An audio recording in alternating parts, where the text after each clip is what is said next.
Hey kids, do you like wrestling? Well, we like wrestling too. We are Shake Them Ropes here on the Voices of Wrestling Podcasting Network. Myself and Chris Novembrino kind of doing a lazy river of wrestling criticism, going through the news and whatever happened in stateside television wrestling. And also, you know what? Sometimes we just like to watch old stuff and talk about that too.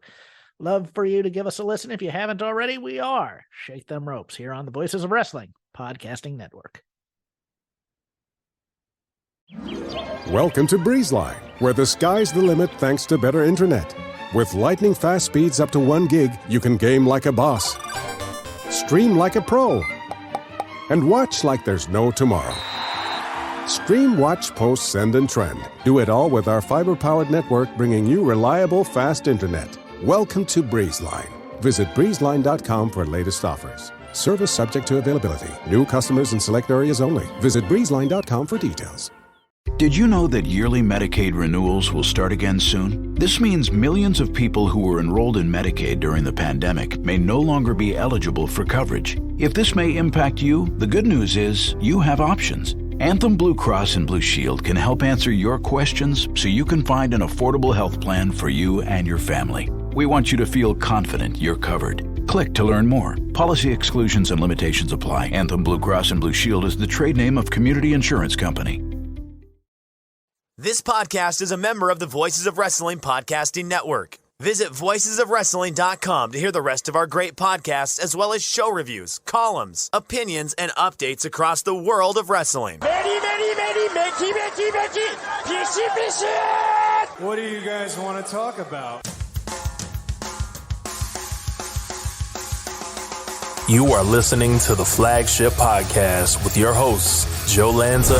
And they all die. They all eventually die. They don't understand. You know, they think it's easy. The problem is they're just not interesting people, any of them. So, they're not telling spreader bar stories. And that, no, they're not. Rich Craich.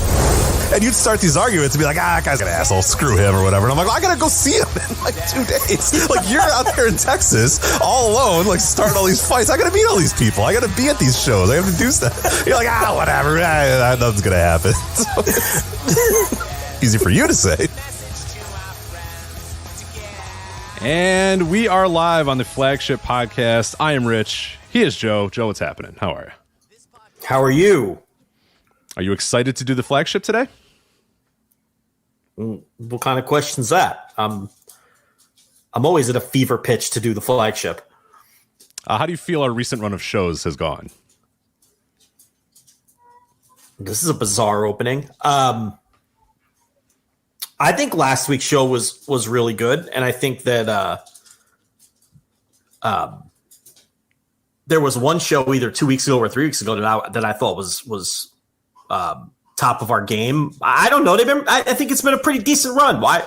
These are bizarre questions. What's the meaning behind these questions? Joe, why is now the best time to be doing the Flagship Podcast here on Thursday at 7:48 p.m. Central Time? Is this a trick question? I'm just doing what I thought. I thought this is what I'm supposed to, as a wrestling media member, I'm supposed to ask you these sort of questions. These. Are you excited about this show? Why is this show occurring? Why are you guys going to do a 3-hour Iron Man podcast this week? Well, tell me a little bit about how do you go into preparing to do a show when you know that you have to go 3 hours, Joe? Well, I'm clearly not as good at filibustering for 4 minutes. You really weren't. I thought you were going to fill a little bit more time than that. But I didn't know where you were going with any of this. Now I'm picking up what you're laying down. I guess my bigger problem with those types of questions, and Rich is obviously referring to the Tony Khan media call today, and I've got a full write-up for that on the behind the paywall on the $5 tier with full analysis, and we've got the full call if you want to listen to it.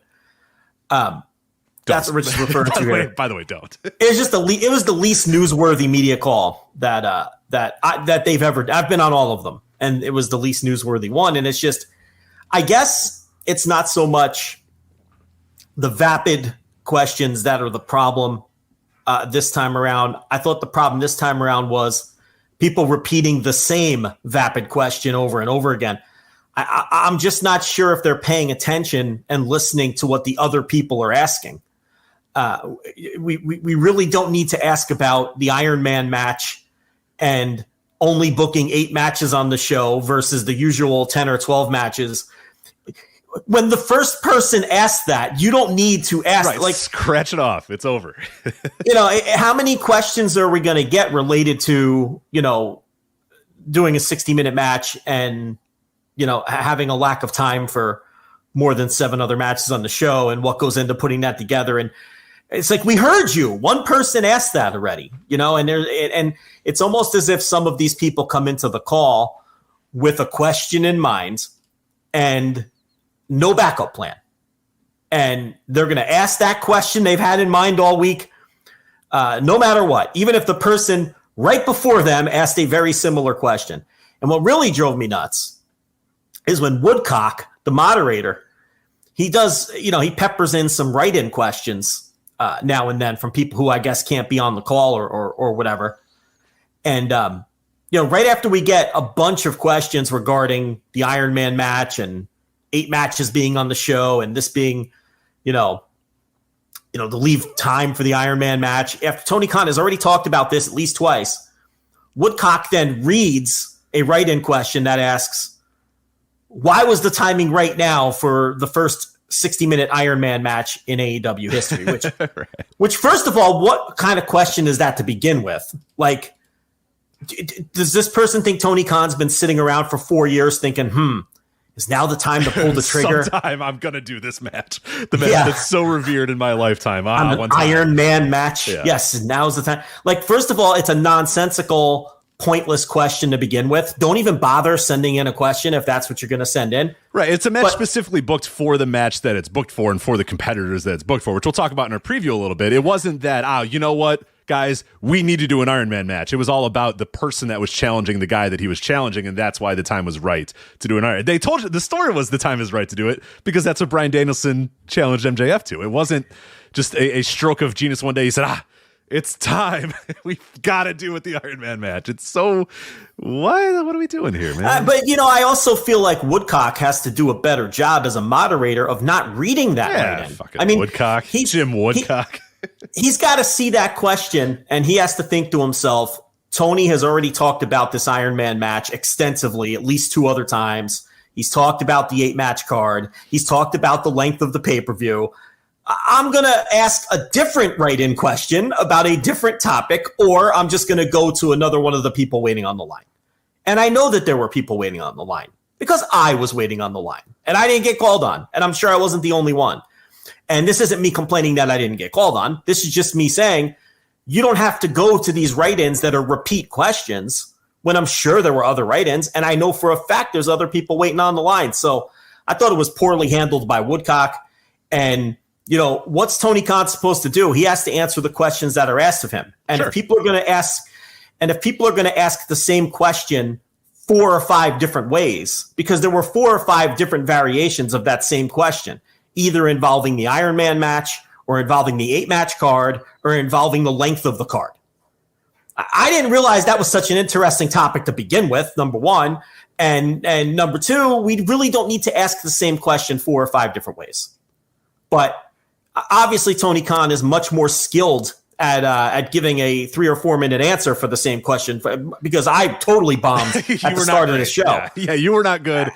He is much better at taking a terrible question and using it to plug his upcoming pay-per-view on Sunday for 4 or 5 minutes and then stopping and then somebody else asking a terrible question, then him doing roughly the same plug for his pay-per-view on Sunday and reminding you that there's a 60-minute Iron Man match and we're going to be AEW Revolution on Fight and on pay-per-view and on Bleacher Report and stuff. So yeah, you failed the test, but that's okay. That's fine. That's why you're here and he's running a wrestling company. So now look, I understand that Woodcock works for the Jaguars, I believe, so he's not a pro wrestling guy. But surely you could recognize that it's the same fucking question packaged in another way. So this media call, and we spend a lot of time on this show complaining about press conferences, media calls, media scrums. We're like the lead cheerleaders in the complaint department for these things. But this one was bad in a different way than some of the other ones are. Recently the WWE ones have been like I said last week, the clapping seals, the people all too happy to participate in the show, all too happy to kiss Paul Levesque's ass. That wasn't this. The problem with this media call was repetitive questions and just boring and dull questions. That was the problem. And this was the first media call in a long time that didn't have an obvious headline coming out of it. I mean, just look around at the headline would be Tony Khan excited about Revolution this weekend. Yeah, Tony Khan I mean, nothing else came of it. 60-minute Iron Man match this weekend on AEW Revolution, which is like, all right, great. Yeah, and I mean, Brandon Thurston tried. He was first up, and he immediately asked about the television contract, and Tony just said he won't answer it for legal reasons or whatever. And then he gave Brandon another crack at it and let him ask a second question. And Brandon was prepared, and he had a second question ready, and he asked them about whether the house shows could be viable. And, you know, that was one of the more interesting answers of the entire call. But then it was all downhill from there. I mean, there were a couple other decent questions, but yeah, overall, it was the least interesting media call that Khan has ever done, that I think AEW has ever done. And it was really just a bunch of boring and dull questions and people repeating questions. That I can't understand. You've got to have at least 2 or 3 questions ready. And if somebody asks your number one, you got to go with your number two. You know, I've been in situations on those calls where I've had 2 or 3 questions ready and they all get asked. And then I step out of the queue, because at that point I'm like, all right, well, you know, everything I wanted to ask got asked already. You know, I'm just taking up somebody else's time. I'm not going to ask something mindless. I'm not going to say, hey, Tony, what's it like to come to San Francisco? Which, by the way, somebody asked today. No, Joe, it was even worse than that. It was, why San Francisco? Why did you choose to have the event in San Francisco? And Tony, you know, was a little bit lost for words. He's like, well, you know, it's a major media market, and, you know, they have a brand new facility. Like, what else do you want? Like, why come to San Francisco? I don't know. It's a major media market, the 20th most populated, or in the top 20 most populated cities in America, and it has a giant new basketball arena that I could run my show in. What? I mean, if you had any guts and you wanted to ask a good question concerning San Francisco, you could have said, hey, Tony, why haven't you drawn very well this week in San Francisco? That would have been a better question. Right, you only got 5,000 in the Cow Palace, and there are still many tickets available for the Chase Center on Sunday. Why do you think that's the case? Right. I mean, that would have been a better question than why did you choose San Francisco? Why did you choose San Francisco? But on these AEW media calls, and the WWE ones too, for that matter, the press conferences, we always have to get some dope who has to ask a location question. The locations. When are you going to run here? Why are you running here? When are you coming back to blank? You know, are you ever going to come to Winnipeg? You know, oh yeah, Winnipeg. We'd love to come to Winnipeg. It's like the same answer every time.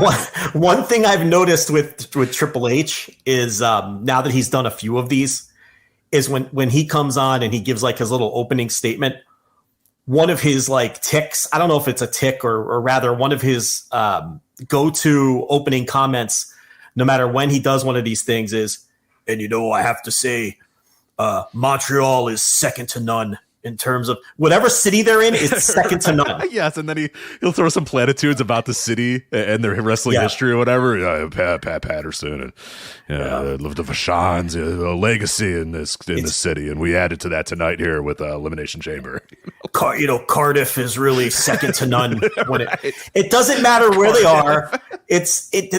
Whatever city they're in is second. They really are just second to none in accommodating us and the great crowds and. Just second to none. Every city can't be second to none. Well, they're all tied for second. They're all tied for second. Yeah. Yeah. So, I mean, that's one of his. I should say. Sorry. And I'm kind of glad he does that because it kind of nips the location question people in the bud. Why are you in Montreal? How'd it feel to be in Montreal? I mean, what do they want him to say? Well, my hotel had roaches. And, right, not a big fan. My Uber driver smoked meat place. Everybody told me about. Wasn't that good? My Uber driver wouldn't let me use the aux cord. I was just a, what do you think he's gonna say? They're just gonna put your stupid city over. Whether they really like your city. And let's be honest, how much of the city do you think he's seeing? The guy's flying in the day of the show. Exactly, He's running the show, and then it's it's off to Raw. Okay, so he doesn't care about your dopey city. It's second to none, and that's all you need to know. Right. Every time they ask, like, because a lot of times, like, I've seen like shoot interviews or whatever, and they'll ask wrestlers about cities, and they're like, dude, I know nothing about that. We get off the plane, I find a gym, maybe, you know what I mean? If I got time, I'll try to find a gym, I'll work out, and then I'll go to the arena, and then I'll sit in the back of the arena for 5 hours. Yeah. And then I get back and do a hotel, or I get on a plane to go to the next town, or I get in a car to go to the next town. You don't know anything about,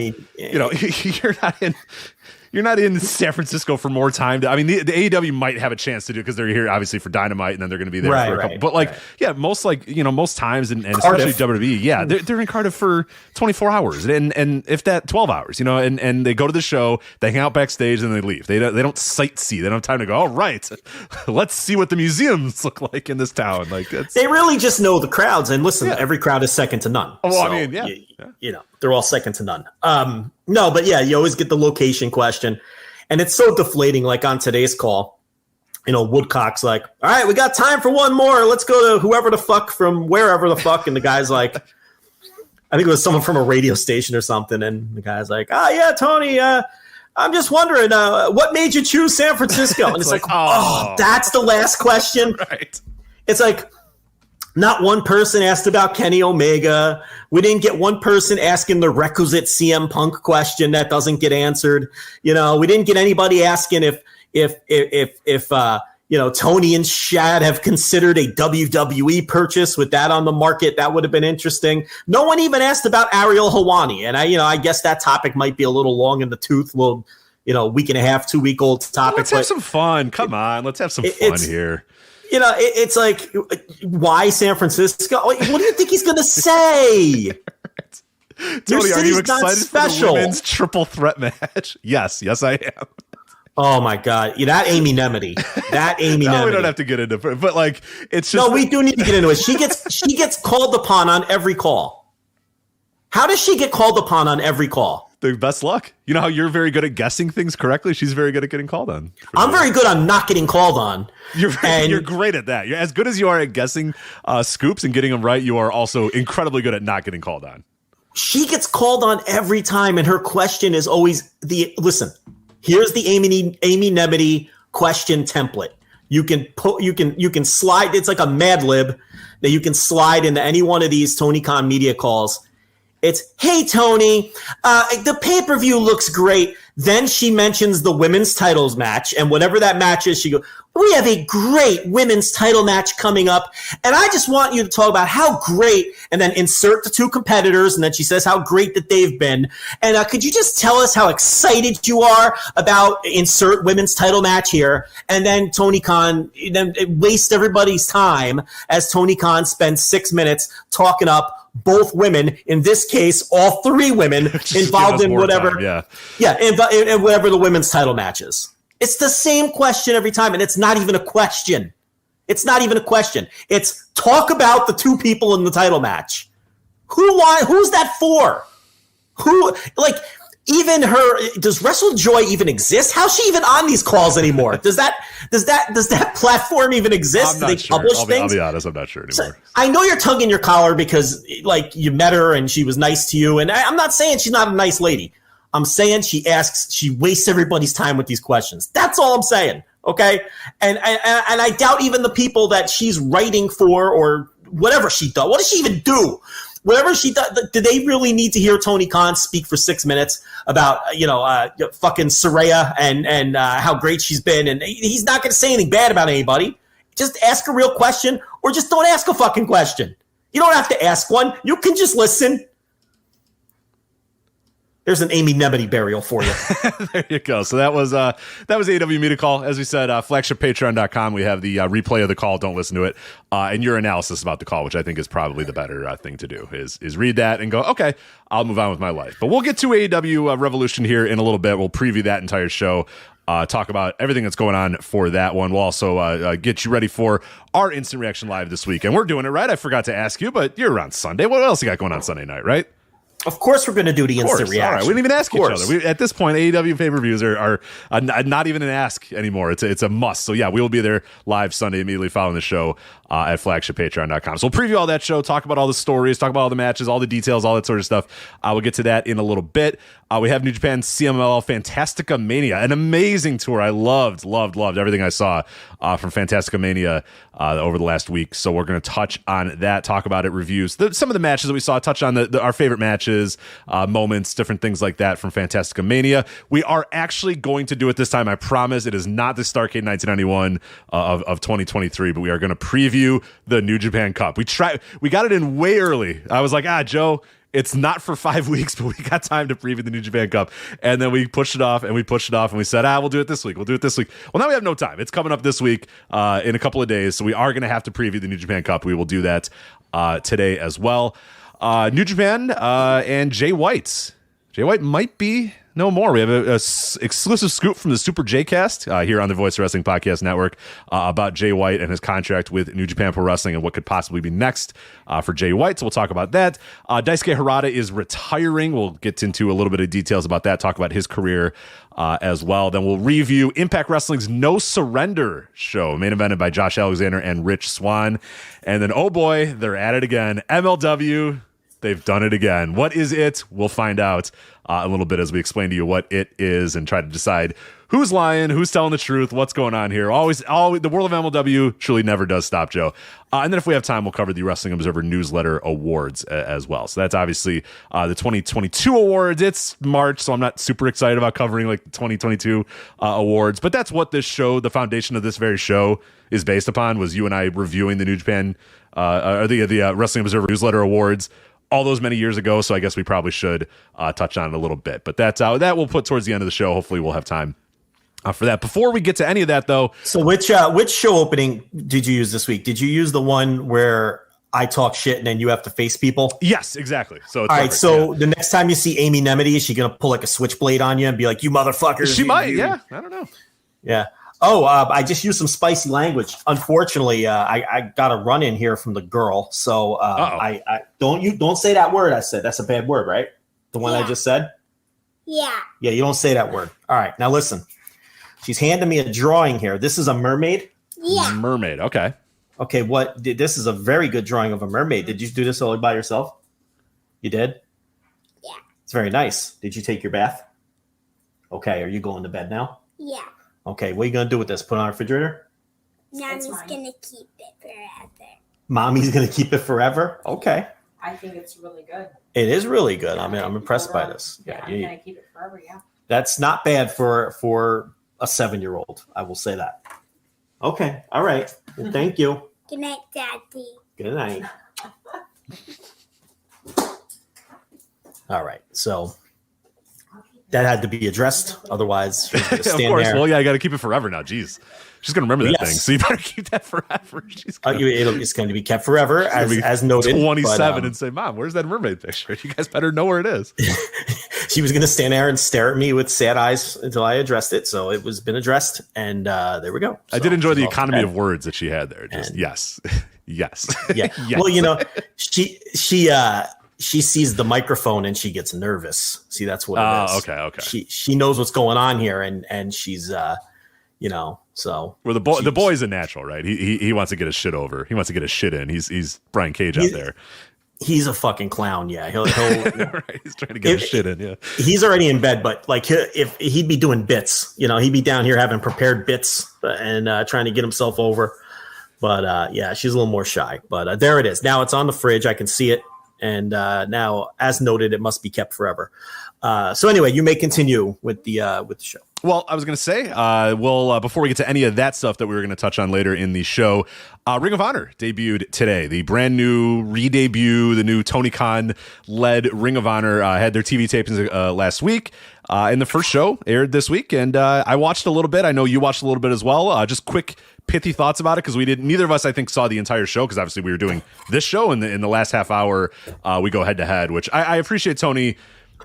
He had to do Thursdays. I get it. It's fine. Not going fully head to head though, starting, an hour and a half before we go live. I do appreciate that. But I thought it was a decent show. It looks fun. And I'm definitely going to be, watching as much as I can moving forward. I think it's a solid It looks like it'll be fun. It looks like it's going to have a lot of good wrestling. I like the look and the feel of it. Obviously, you have Ian Riccoboni on commentary with Caprice Coleman. They're one of the best in the biz, so that definitely helps. But I'm probably going to check in as much as I can. I can't guarantee I'm going to watch every single week, but it looks like it's going to be at least worth something, which we kind of all assumed. We didn't think it was going to be an absolute bomb or whatever, but seems fun.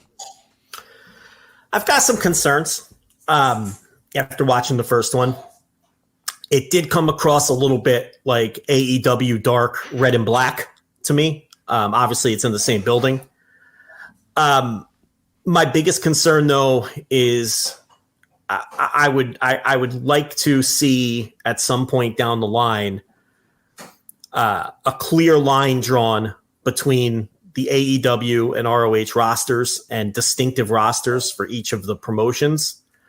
Now, look, I know at first maybe you can't do that because, how often is ROH going to run at this point? Maybe tape twice a month and maybe every now and then have a pay-per-view. So at most you're going to have 2 or 3 dates a month, which to be fair isn't all that much less than, the 4 or 5 dates a month, maybe 6 if you're running a live Rampage now and then that AEW is running.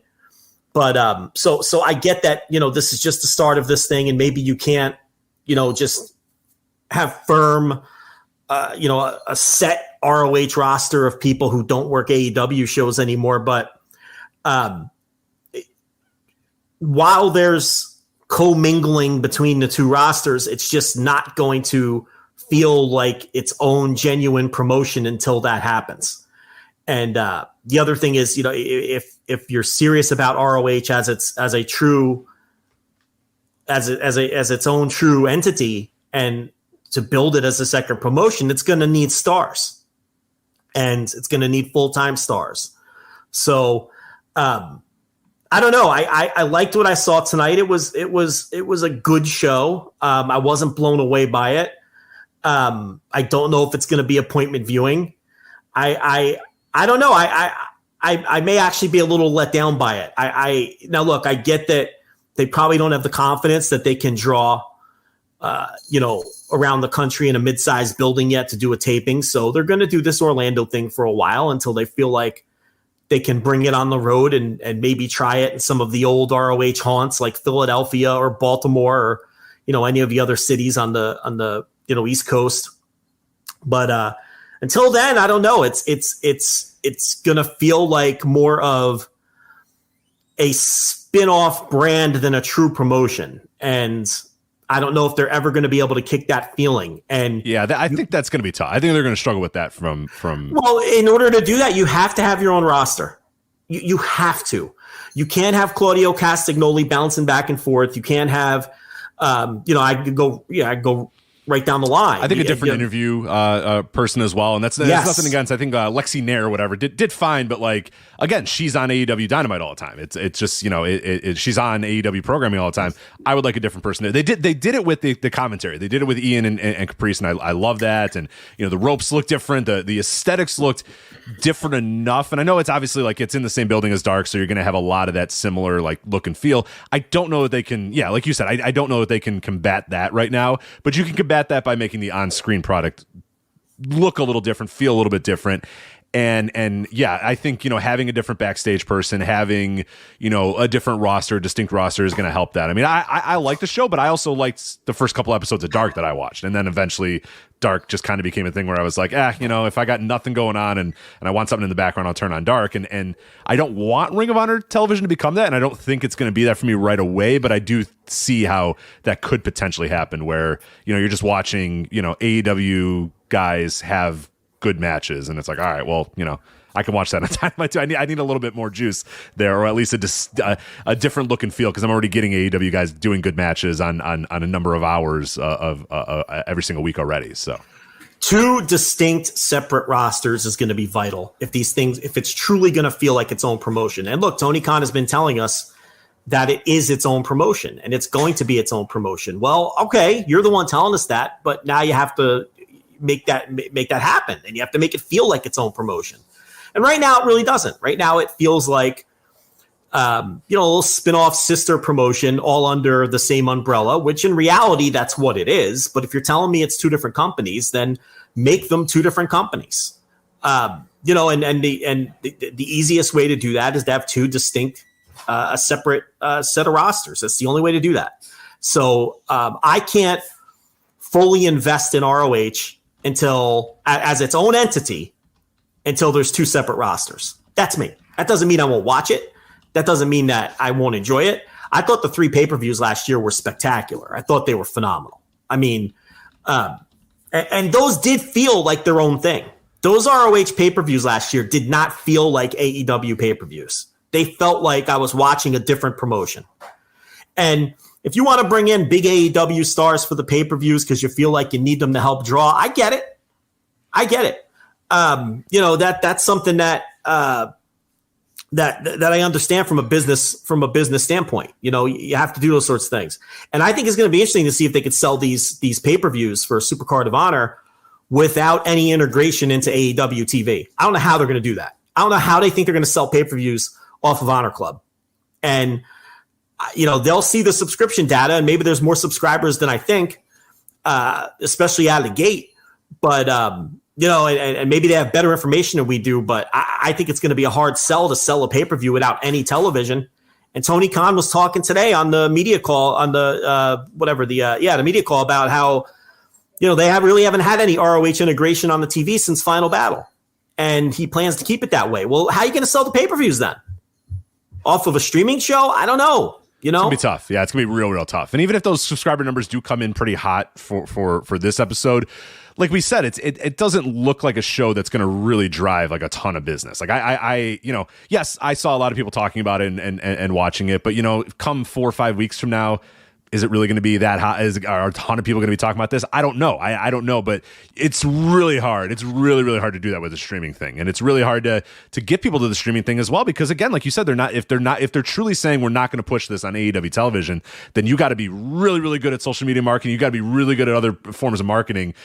Because if you're not going to, advertise it on your weekly show all the time, like that's going to be a problem. So yeah, it's one of these things where I know people are like, oh, what's ridiculous? Why is this ROH on my AEW? And it's like, I get it. I understand why people were annoyed about it and upset about it, but and they've kind of rectified that by saying, all right, we're not going to talk about Ring of Honor anymore on AEW television. But by doing that, like you're really at this weird point where what is Ring of Honor?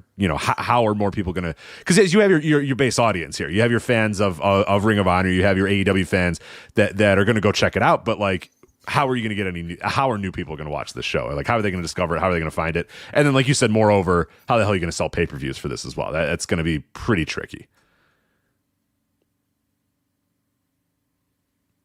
But we'll see what obviously happens with Ring of Honor moving forward with that. But that was obviously their first week, so we'll see what ends up happening with the future weeks of Ring of Honor television. Available on watchroh.com, by the way, if you want to watch that. So this is my first time, obviously for all of us watching, AEW's produced / Tony Khan's whatever Ring of Honor show. And it was on Watch ROH, and I don't know about your audio, your video quality, but mine was just okay. Wasn't like spectacular. It was kind of muddy and a little fuzzy, but that's just kind of all wrestling on streaming these days. Like nothing really looks good except for Wrestle Universe is like the only one that ever looks really good. But I don't know. I mean, I thought it was okay. The production looked fine, but it's a big ask to have people sit down and get to watchroh.com every Thursday at 6 p.m. or whatever. It sounds like it'll work. It sounds like it's not that hard, but it is. Like a lot of people just want to have something integrated with their TVs, or if they're not watching on cable, they want to have it on YouTube because they, their YouTube is attached to every part of their body and every part. It's a little tricky. You're saying, hey, go to watchroh.com every Thursday at 7 p.m. Eastern. It's a little weird. So we'll see what ends up happening with that. But well, I mean, this is just the start. Obviously, this is not what they intend to be the final destination. They hope it ends up on TV in some form, in some way. This was the fallback option. We talked about it at the time, and again, this is just the start. I'm sure they hope to get out of Orlando too. I mean, I don't think that's optimal. I think they really need to take it to some different buildings, but there's probably not the confidence yet that they can draw with it. So.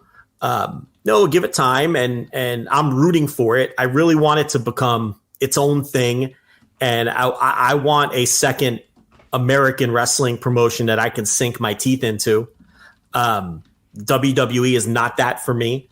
The NWA stinks. MLW, we'll talk about them later. That's a sideshow at this point. Impact is what it is. It doesn't excite me. We'll talk about that later too when we break down their pay-per-view. So it would be very nice if ROH can really blossom here and become something, because those pay-per-views last year were a very encouraging sign. Those pay-per-views were great. So, and I'm sure Supercard of Honor will be great. So I don't know. I guess we keep one eye on it. Yep. It's like you're saying, how long are people going to stick with a streaming show that, oh, by the way, they're paying $10 a month for? And the show tonight was pretty good. I mean, there were some good matches. The Mark Briscoe, Slim J match was that opener was very good. The Takeshita match was very good. The Castagnoli AR Fox main event, I was kind of half watching because we had already started the show, but that looked like it was a pretty decent match. But honestly, the match quality and the star power isn't that much more than a typical Dark Elevation, or a Dark. So are people going to keep paying $10 for that? I don't know the answer to that. I would tend to think they're going to start big, lose some subscribers along the way, and then when they reach their settle point, they can see where they're at. I can't say I wasn't a little disappointed at the level of star power at the tapings. Like I said, it falls somewhere between, a typical AEW YouTube show and maybe a Rampage or something. That's probably a good comp for it. It's better than Dark and Dark Elevation, and it might be in terms of star power. Star power wise,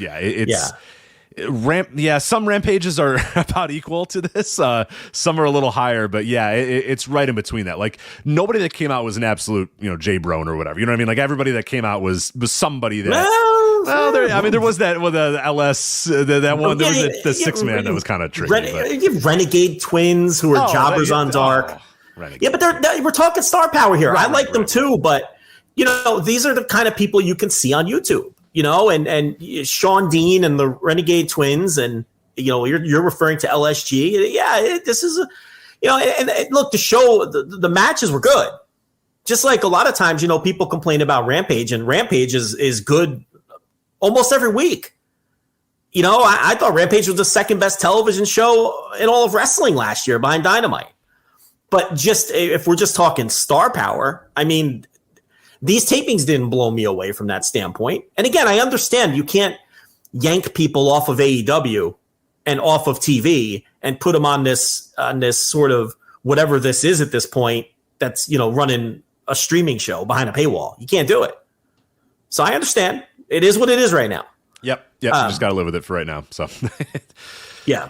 So we'll see. Yeah, we'll obviously keep one eye on Ring of Honor moving forward, but debut this week, so we'll see. I don't know if we're going to get any numbers or anything like that. There's no real reason to get numbers or give numbers or release numbers unless they're really good, and then maybe they'll say something. But I don't think they're going to put numbers out. I don't think so either, because I'm guessing they're not brag-worthy numbers at all.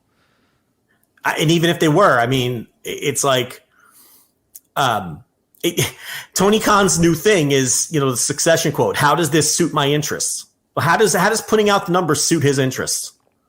Right? Yeah. I mean, what does he gain by that? It's the same reason we keep a lot of our numbers, me and you, like between us and proprietary and all those things. How does it suit our interests to share certain numbers with the public or anybody else?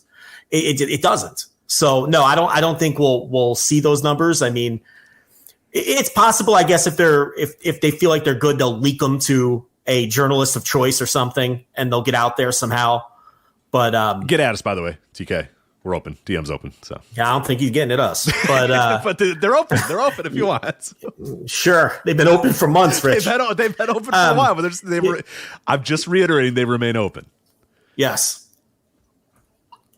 Sure. Hold your breath on that. Of course. I will hold my breath. I might pass out before the end of the show, but anyway, that was the ROH debut, which was going on. It's over now. Yep. But as we were And it looks like it's 2 hours. So it ran a little. It was a 2 hours and 5 minutes. The runtime was 6 Central to 8:05 Central. So 7 Eastern to 9:05 Eastern. And what's interesting is Tony Khan said he would never run head to head with the NFL. The show technically will start before Thursday Night Football when football comes back around. But if they keep running 2 hours, he's going to go head to head with the NFL. I don't know if he thinks that counts because it's his little streaming show on his little sub brand here. But we'll have to see how that plays out as well. Look, we're on that real estate. I talked about this a couple weeks ago when we talked about MLW. Oh, there's no days. There's no days to run. There's not a day of the week where there isn't wrestling during prime time through the entire Look, Raw runs 3 hours on Mondays. The entire primetime window, 8 to 11. Then on Tuesdays, what do we have on Tuesdays? NXT. We have NXT and MLW, right? So Wednesday is Dynamite for 2 hours. Then Thursday is Impact and New Japan. And then Friday is SmackDown and Rampage. There's like one available primetime hour during the week where there's no pro wrestling. Right. And now Thursday has ROHs as well. So if you want to count that, but just even on TV, I mean, all of prime time is covered at this point. Now that MLW is on, Tuesday nights after NXT. So, you can't really be picky or choosy at this point anymore if you can get some primetime television somewhere, because it's just, all the real estate's taken. So let's get to Revolution here. Now, coming up, obviously, this Sunday, we will be live immediately following the show on Flagship, patreon.com/Voices of Wrestling, voicesofwrestling.com/Patreon, however you want to get there. That's how you can do it. It'll be on the $10 tier, instant reaction live. It is always among our most popular things of the month, our most popular thing that we do every quarter. The chat room's always going crazy. It's a great time. So if you're not subscribed, if you want it, just I'm telling you, if you have any sort of interest in doing it, it's well worth it. And we have the new pricing structure on Patreon, so everything's a lot easier to do at $5 tier, $10 tier. You get charged when you subscribe. It's not one of those once a month things. Even though this is fine, like this is one of those months where we would have to clarify that it's okay. Like you're going to get a whole month of content usually, but you don't have to worry about that anymore. You subscribe on the 5th, you're going to get content all the way through the 5th. But obviously, as we always like to say, subscribe early, then you don't have to worry about scrambling the last minute to try to get on there. A lot of people do it. We see the emails come in. A lot of people immediately after Revolution go, shit, I want to hear those guys talk about it. And we get a ton of subs come in. Hey, you can just do it now. If you want to wait, you can wait. Whatever you want to do, that's fine. But flagshippatreon.com immediately following the show on Sunday. And that will be a what should be a really fun and eventful show. And let's just kind of start off at the top, which, Joe, I don't know if you know this, but there's a 60-minute Iron Man match for the AEW World Championship going on at Revolution. It was alluded to a couple times during the call, but no, seriously, 60-minute Iron Man match, AEW World title, MJF defending the title against Bryan Danielson. So what have you thought of this story, the build? I know this has been a weird one where I feel like a lot of people are not understanding what the story is. Like they think they understand the story, but they don't. And I feel like it's not that hard to understand the story, but you do get a lot of people, I think, that are either confused or willfully ignorant about it or whatever. But we'll get into a little bit more details about that in a sec. But what have you thought of the build and the story so far with MJF and Bryan Danielson? I like it. I've been into it from day one. I talk about it every week on the Dynamite review behind the paywall. It has grabbed me, and I've enjoyed it. And I thought Danielson's promo last night was fantastic. And now we're hearing that it may have been a product of the show running long and running out of time. Great. It rolled. More of that then. But it's like the choice to not have MJF speak at all on the go home promo and have Danielson cut him off and then do all the talking with that passionate promo. I thought it ended up really working. I love it. Yeah. If people find do people have like a negative thought about that? Like they didn't like that MJF talked? Yeah, the idea. A lot of what I'm seeing is the go home angle wasn't long enough, that they didn't get enough time, and that only Danielson had a chance to speak. And look, we've heard them go back and forth. Yeah, and and MJF has had more time than anybody to talk, and that was what that was the whole point of Danielson was saying. No, you know what? Shut the fuck up. I'm gonna talk now. You know what? You've talked enough. It's my turn to talk. And he didn't give him a second to talk. You know what I mean? And that's what I liked about it. Danielson was just like, I'm gonna lay it all out here, and I'm not gonna give you a second to have a rebuttal or even have a chance to talk, because I'm gonna lay it all out on the line, and I'm gonna have you shook when I'm done talking. That's exactly what he did. Yeah, I agree. I think if that was, I would have designed it this way. Honestly, I thought it was perfectly designed. And it may have been. This is all just speculation. But if that was a result of running short on time, that was a happy accident, and I thought it worked out to their benefit. And it probably worked out better than the segment would have if it went off as intended. Because, like you just said, Danielson telling him, "No, Max, shut up. Okay, I'm going to talk now. We've heard you come out here every week and tell everybody why you hate me. I'm going to tell you why you hate me." And then he runs off all these reasons, all of Max's insecurities. You hate me because people call me the best wrestler in the world, even though you hold that title. You hate me because I have a family that loves me and a wife, and your fiance left you. You hate me because you want to be me, after he went down all of these reasons. And then he talked about all the things, I overcame poverty. I overcame head injuries. I overcame the authority. He even threw that in, which I thought was a nice touch, and he got the crowd all fired up. And look, I thought it was great. And I thought MJF played it so well with his facial expressions. He kind of had this look on his face like, oh shit, maybe I really have gotten myself into something that I can't get my way out of with this guy. I've really triggered this guy to a point where, I'm in trouble on Sunday. I've truly bitten off more than I can chew. Was kind of that great expression that he had on his face. He had no rebuttals because Danielson put it all out there. Like you said, Danielson said, "Called him this out, is why you hate me. Everything that you're going to say, I'm going to say on my own. I'm going to say it about myself. So you're not going to even have a fucking chance to say anything about it." So yeah, and then you're jealous of my wife. You're jealous of my daughter. Your fiance left you. You talk about banging rats and all this stuff, and it's all bravado, and it's bullshit. And it's stuff that we've been banging about for years with MJF, where people don't get the character. People think they get the character, but they don't get the character. The guy is insecure. The guy is not what he pretends to be. The guy is not what he thinks he is, and I don't even think he thinks he is. So that's not even the right phrasing. He knows he's not it. But he's good at manipulating people around him. He's good at financially obligating people to do his bidding for him, because he knows deep down that he is insecure, that he is not as good as he portrays. He is not, and he does I'm so smart and I got you all, on a string or whatever, and people buy into that and go, he's got everybody on a string. That's not what the character is, though. The character is, I don't have everybody. He's your classic bully who projects, is what you're trying to say. Yes. And he's not what he thinks.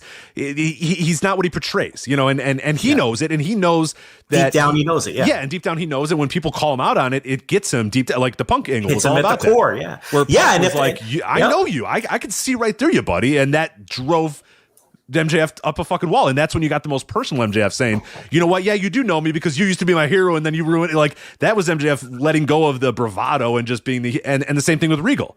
The Regal saying like, I don't think you're really what you say. And MJF saying, you know what? Yeah, you ruined my life by telling me I wasn't good enough, yada, all that sort of stuff. That's when he kind of breaks down that character and breaks down all the bravado and the fancy suits and all that sort of stuff and gets into it. The false bravado. Yeah. And people just don't, for some reason, understand that with the MJF character. And I don't know what has to be more clear about it, but I think it's a tremendous character. It's great.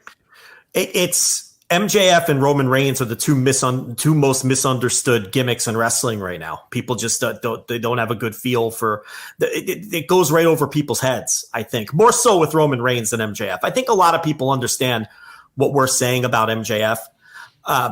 Reigns is far more misunderstood to me. Because people really think that he's supposed to be a dominant force when it's the complete opposite. He's another insecure guy who's just desperately using the people around him and manipulating them. So, we've talked about all that last week. But when people like Danielson tell MJF like it is, that's when you can tell it's hit, he plays it so well, and that's when it's hitting him in the core. And it's a shame that we didn't get to see the Punk long-term story play out, because we would have peeled back more layers on this MJF character, and he would have shown more of his insecurities. And eventually I think they would have done a double turn. I really think that that's where that was going. And unfortunately, we may never see the end result of that. Maybe if Punk comes back, they go back down that road. If Punk does come back, I think that they will. I mean, you have to. Why else would Punk come back? This MJF thing has to play out. But anyway, yeah, so same idea here with Danielson, and I thought that promo was great. And I'm very excited for the match. Now, I don't think Danielson can win, so I'm excited for it from the standpoint of how do they get out of this and have MJF win this? Is it going to suck, or are they going to do something good and creative that's going to work? That's what I'm curious about in terms of the match. Because they've got to find a way for this guy to get more falls than Danielson, and they have to do it in a way that isn't shitty and derivative. And I'm curious what they have up their sleeve, because there's a lot of really good creative forces involved in this that can come up with some things. And I want to see what they come up with. Yeah, I'm curious. Yeah, what the finish is going to be, how they're going to get there, and also the match itself, because it's a pretty daunting task to go in there. I mean, it's with Bryan Danielson, so like I'm pretty confident that Danielson can go 60 minutes. I'm confident that MJF can go 60 minutes, but it's a very tough match type. It's a very tough to start that clock and go, okay, we're here for 60 minutes. Now, it's not like when you go to a time limit. It's not, and that was always my issue with all Iron Man matches. Is I just kind of a lot of this stuff doesn't really matter. You know what I mean? Why do I care about minute 25 and minute 26? And it's important to make people care about minute 25 and minute 26 or whatever. But when you have a match that goes 60 minutes organically, it does, you don't know it, but maybe you do kind of know it, but you kind of have it back in your mind. And then, yeah, when it starts getting there, you can kind of realize, all right, this thing's going 60 and this is going to go for a long time. But at least you're still engaged of, maybe they're going to finish it at 45 or maybe they're going to finish it at 50 minutes. Okay, no, we're going the full 60 or whatever. Whereas that clock starts and it's like, oh, all right, here we go. We're here for 60. So that's always tough. It's a very few Iron Man matches, very few set time limit matches like this. To me, deliver. I don't love them. I know a lot of people do. They don't always hit me the way that they hit some other people. So I'm curious with this one, because it's two guys that I think are just tremendous. I think MJF is a tremendous, smart, learned pro wrestler, and Bryan Danielson's one of the best ever. So it seems to stand to reason that they're going to be able to have a really, really good match. But it's just daunting once that clock hits and it's 48-23. You're just like, man, geez, we got a lot to go here, and it's going to be interesting to see how they how they manipulate that and how they get you there. And then, like you said, how you do that finish, because I'm 100% with you that MJF has to win this match. You cannot switch the title to Danielson. But yeah, he's got to do something, and it can't just be. There is a bunch of different chicken shit ways you can go about it or whatever, but I do think that it needs to not be schlocky, like you said. It needs to have some sort of good creative behind it. So I'm curious. I'm very, very curious, and I have no idea exactly how they're going to pull it off. But that's fun. That's fun to watch. I've kind of talked myself into maybe Danielson winning is the right move. Interesting. Okay.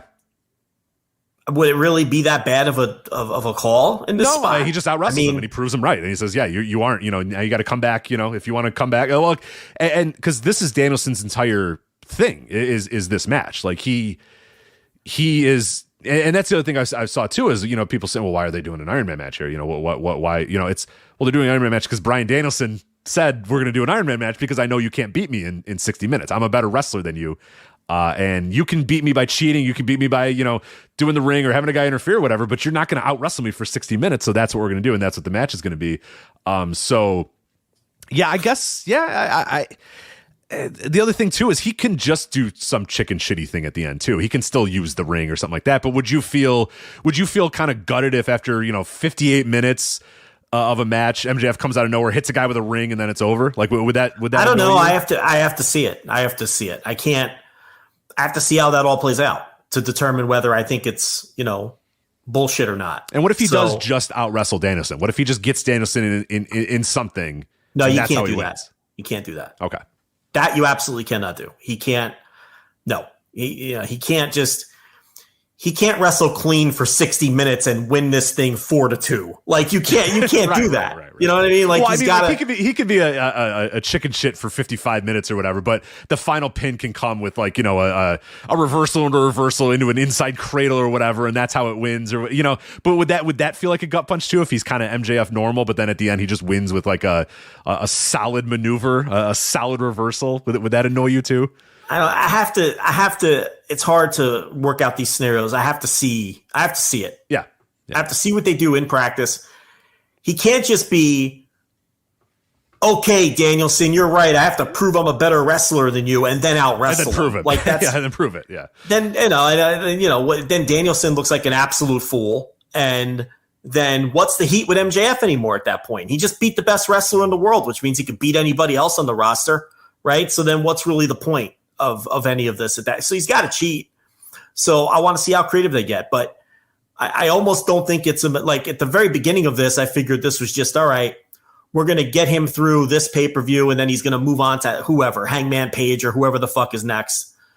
But now I kind of feel like as the feud has progressed and after I've seen the promos and everything, I don't think it would be the worst decision in the world if Danielson wins. And then, MJF has to chase him for a while to try to get his title back, and because I think he's at his best when, he's kind of being an absolute psycho about things and has that more serious edge to him.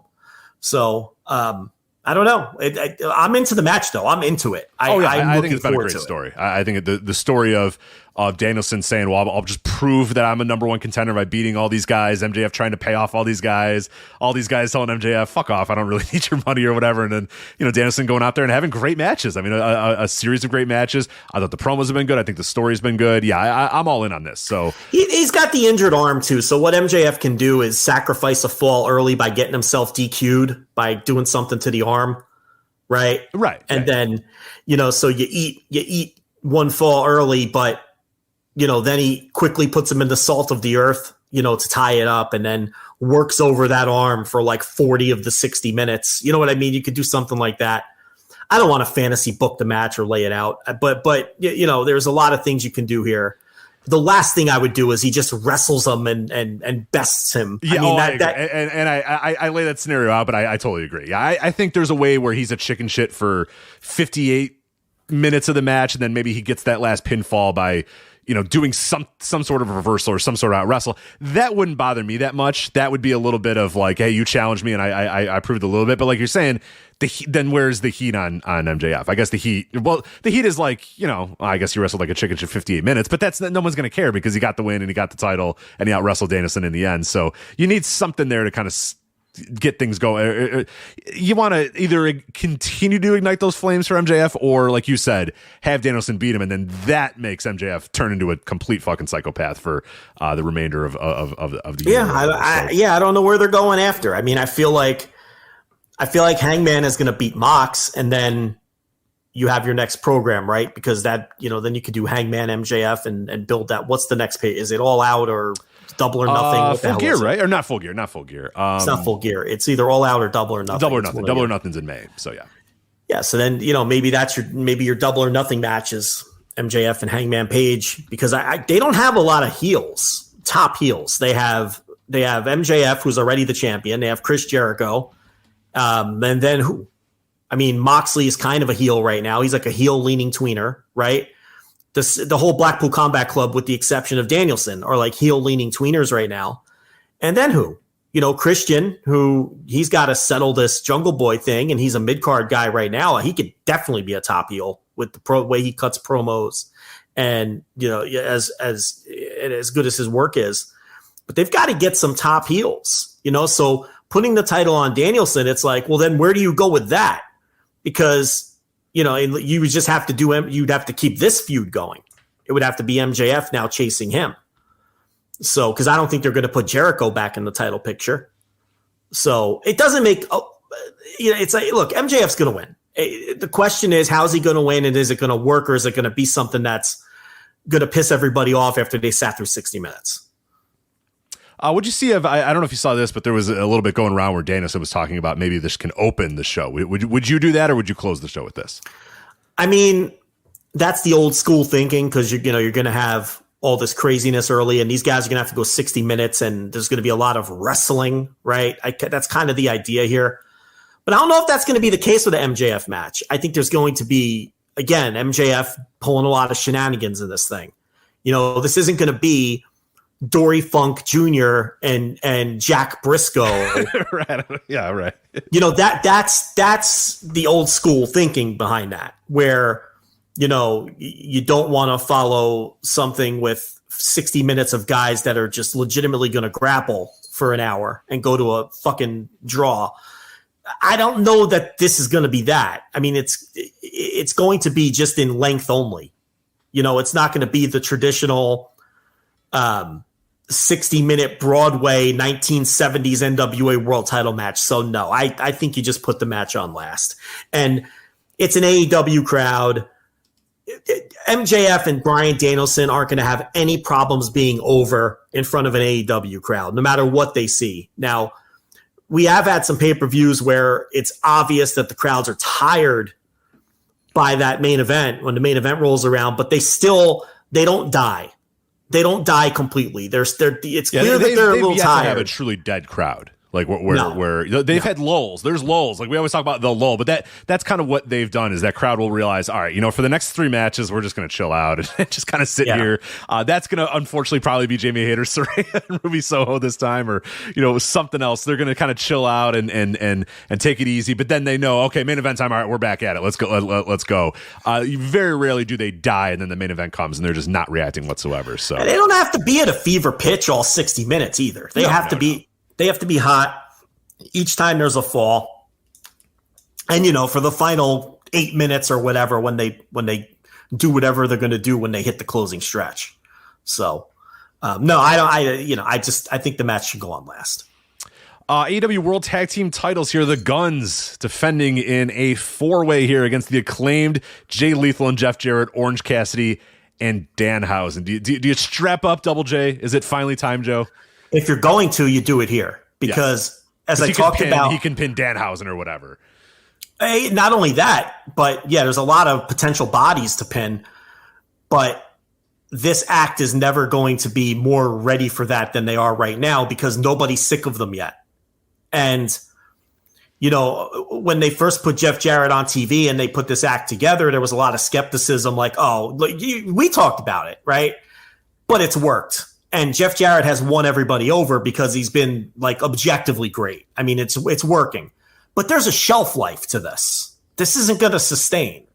You know what I mean? So it's like right now, nobody's tired of these guys and they're getting the right kind of heat. They're not getting the wrong kind of heat yet.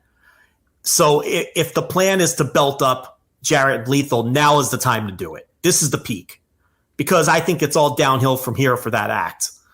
But, look, I don't know what direction they're going to go here. I really thought there was a chance that FTR would be the surprise team last night. They were not. And I don't know what Bald is doing. I guess he's working some kind of shitty angle where. Shut up. Just go away. I suspect he's finally gotten me. I know you've been anti-Bald. Just shut up, log off for a while. I've been okay with it, but I'm log off, buddy. Please. Listen, of all of us, log the hell off, please. He's the most annoying person in wrestling. Just log off. And the worm has turned on him, by the way. I don't know if you noticed. Everybody's like, dude, log off, please, go away. Yeah. Well, it's worse now because he may be working some kind of angle, but with him, you can't tell because he's always obnoxious. So I guess that's a way to go about it. Yeah, just if you're always obnoxious, you don't know what's true and what's false. So. I don't know if you saw it tonight, but during the ROH show, no, he tweeted out a GIF of Dennis Stamp from. Why am I not booked? I want to be booked. Oh, Jesus, okay. I'm not booked, Terry. And it's like you asked for time off. You fucking loser. You asked for time off. And listen, this might be me falling for whatever fucking gimmick he's doing. Even if that's his story, that's a dumb bad story. The I'm not booked is a terrible story. It's a dumb story. I hate the company I work for. Who does that benefit? Yeah, what's that? Why are we making AEW the heel?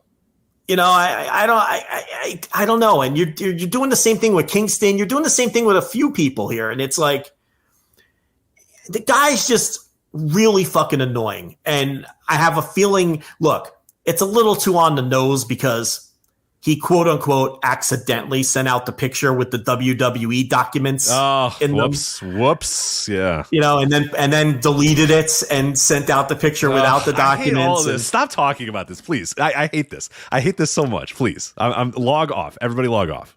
So whether he's doing a company endorsed gimmick or he's shooting his own gimmick, they're both bad. They're both bad. Or whether he's just being an obnoxious asshole like he always is, also bad. Just stop being bad. Just be good instead of bad. And then when people call him out for being obnoxious, he does this passive aggressive, oh, well, I just stand up for myself and I don't know why people hate me. God, he's just so off. I saw the other day, he was like, I don't know why people are making such a big deal out of this stuff. It's like, oh. Because you're obnoxious, dude. You won't stop talking. Does that podcast, do they do a show every day? Because I feel like there's a new bald quote every day. Like, how often does that show go on?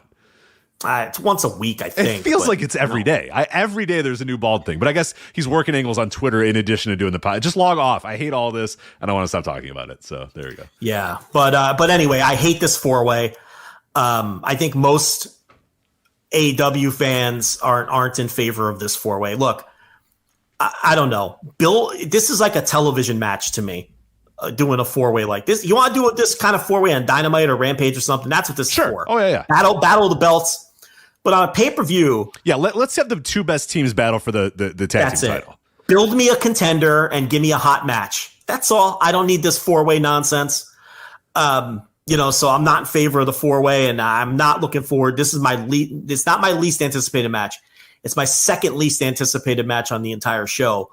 And, it's because I'd rather just do the Acclaimed getting a rematch against the Guns. But obviously when we see the result of this, we'll see why they did the 4-way. Maybe they want to put the belts on Jarrett and Lethal or on the Best Friends team. I don't know. Right. Or this is a good way to keep the title on the Guns for another, cycle if you want, or another couple weeks, because they can pin Danhausen or whatever. They can do something to pin. You're probably not going to have them pin Bowens. You know what I mean? Like, you're not going to do that. But they can steal a fall or something. Right. Exactly.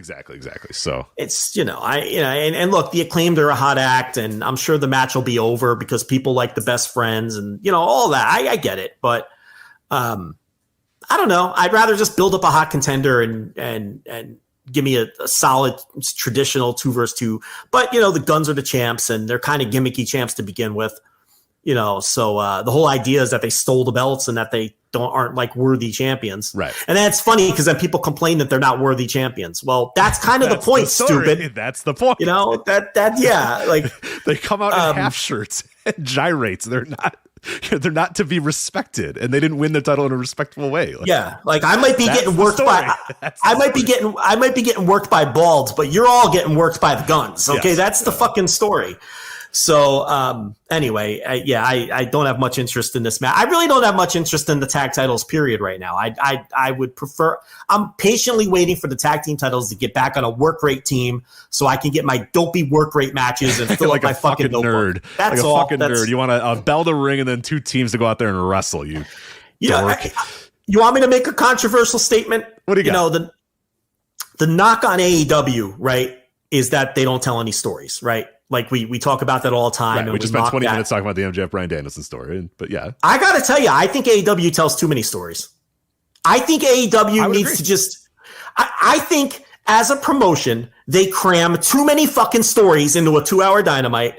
And this promotion has too many... I would like less stories in AEW, if I'm being completely honest. I would like a few... You know how everyone says... The shit people say is that AEW just does a bunch of matches to pop people like us that have no meaning, no story behind them. It's just people doing moves to have the best match. No, I would like AEW to do more of that. I want that. They don't do enough of that for my tastes. We get stuff like this for the tag team titles, which is nothing but story. There's a million different subplots involved in this 4-way tag match. It's thick with story. I don't want it. I don't like any of these stories they're telling with the tag team titles. I'd rather go back and just have the fucking Young Bucks versus the Lucha Brothers having a great match instead. So less stories in AEW, please. There's too many. Well, speaking of a match that's got plenty of stories in it, Texas Death Match, Jon Moxley versus Hangman Adam Page. I thought both their promos on this week's Dynamite were fantastic. Moxley's was incredible. Moxley's promo was everything that I want out of pro wrestling. A bloody guy in a hallway just screaming about how nobody gave a shit when he was hurt, and screw you, and I'm going to tear you apart, and you're going to die on Sunday. Like, I love it. That's all I need. But yeah, they got enough story here with these guys having a couple matches, both ending, via concussions and stuff like that. So there's a lot here, and now they're going to go and they're going to beat the living fuck out of each other, and Jon Moxley's going to bleed everywhere, and it's going to probably rock. So I'm into it. Believe it or not, Rich, there's people who enjoy Shawn Michaels NXT.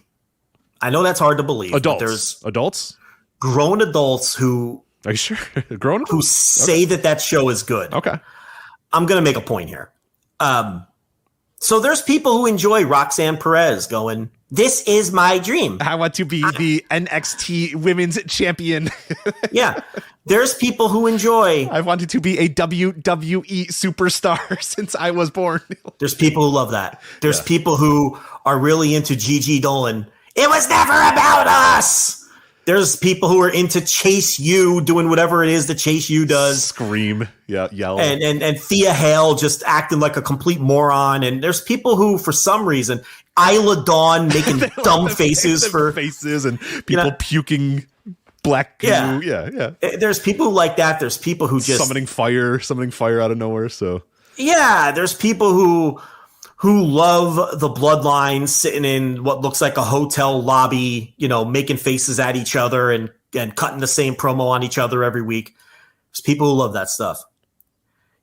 I love Jon Moxley sitting in a dark corridor by himself in a stairwell while blood is still pouring out of his face onto the stairs below, talking about how he lives for this shit. And talking into the camera, by the way. Into the camera. Yes. And telling Hangman Page how he's going to kill him at the pay-per-view.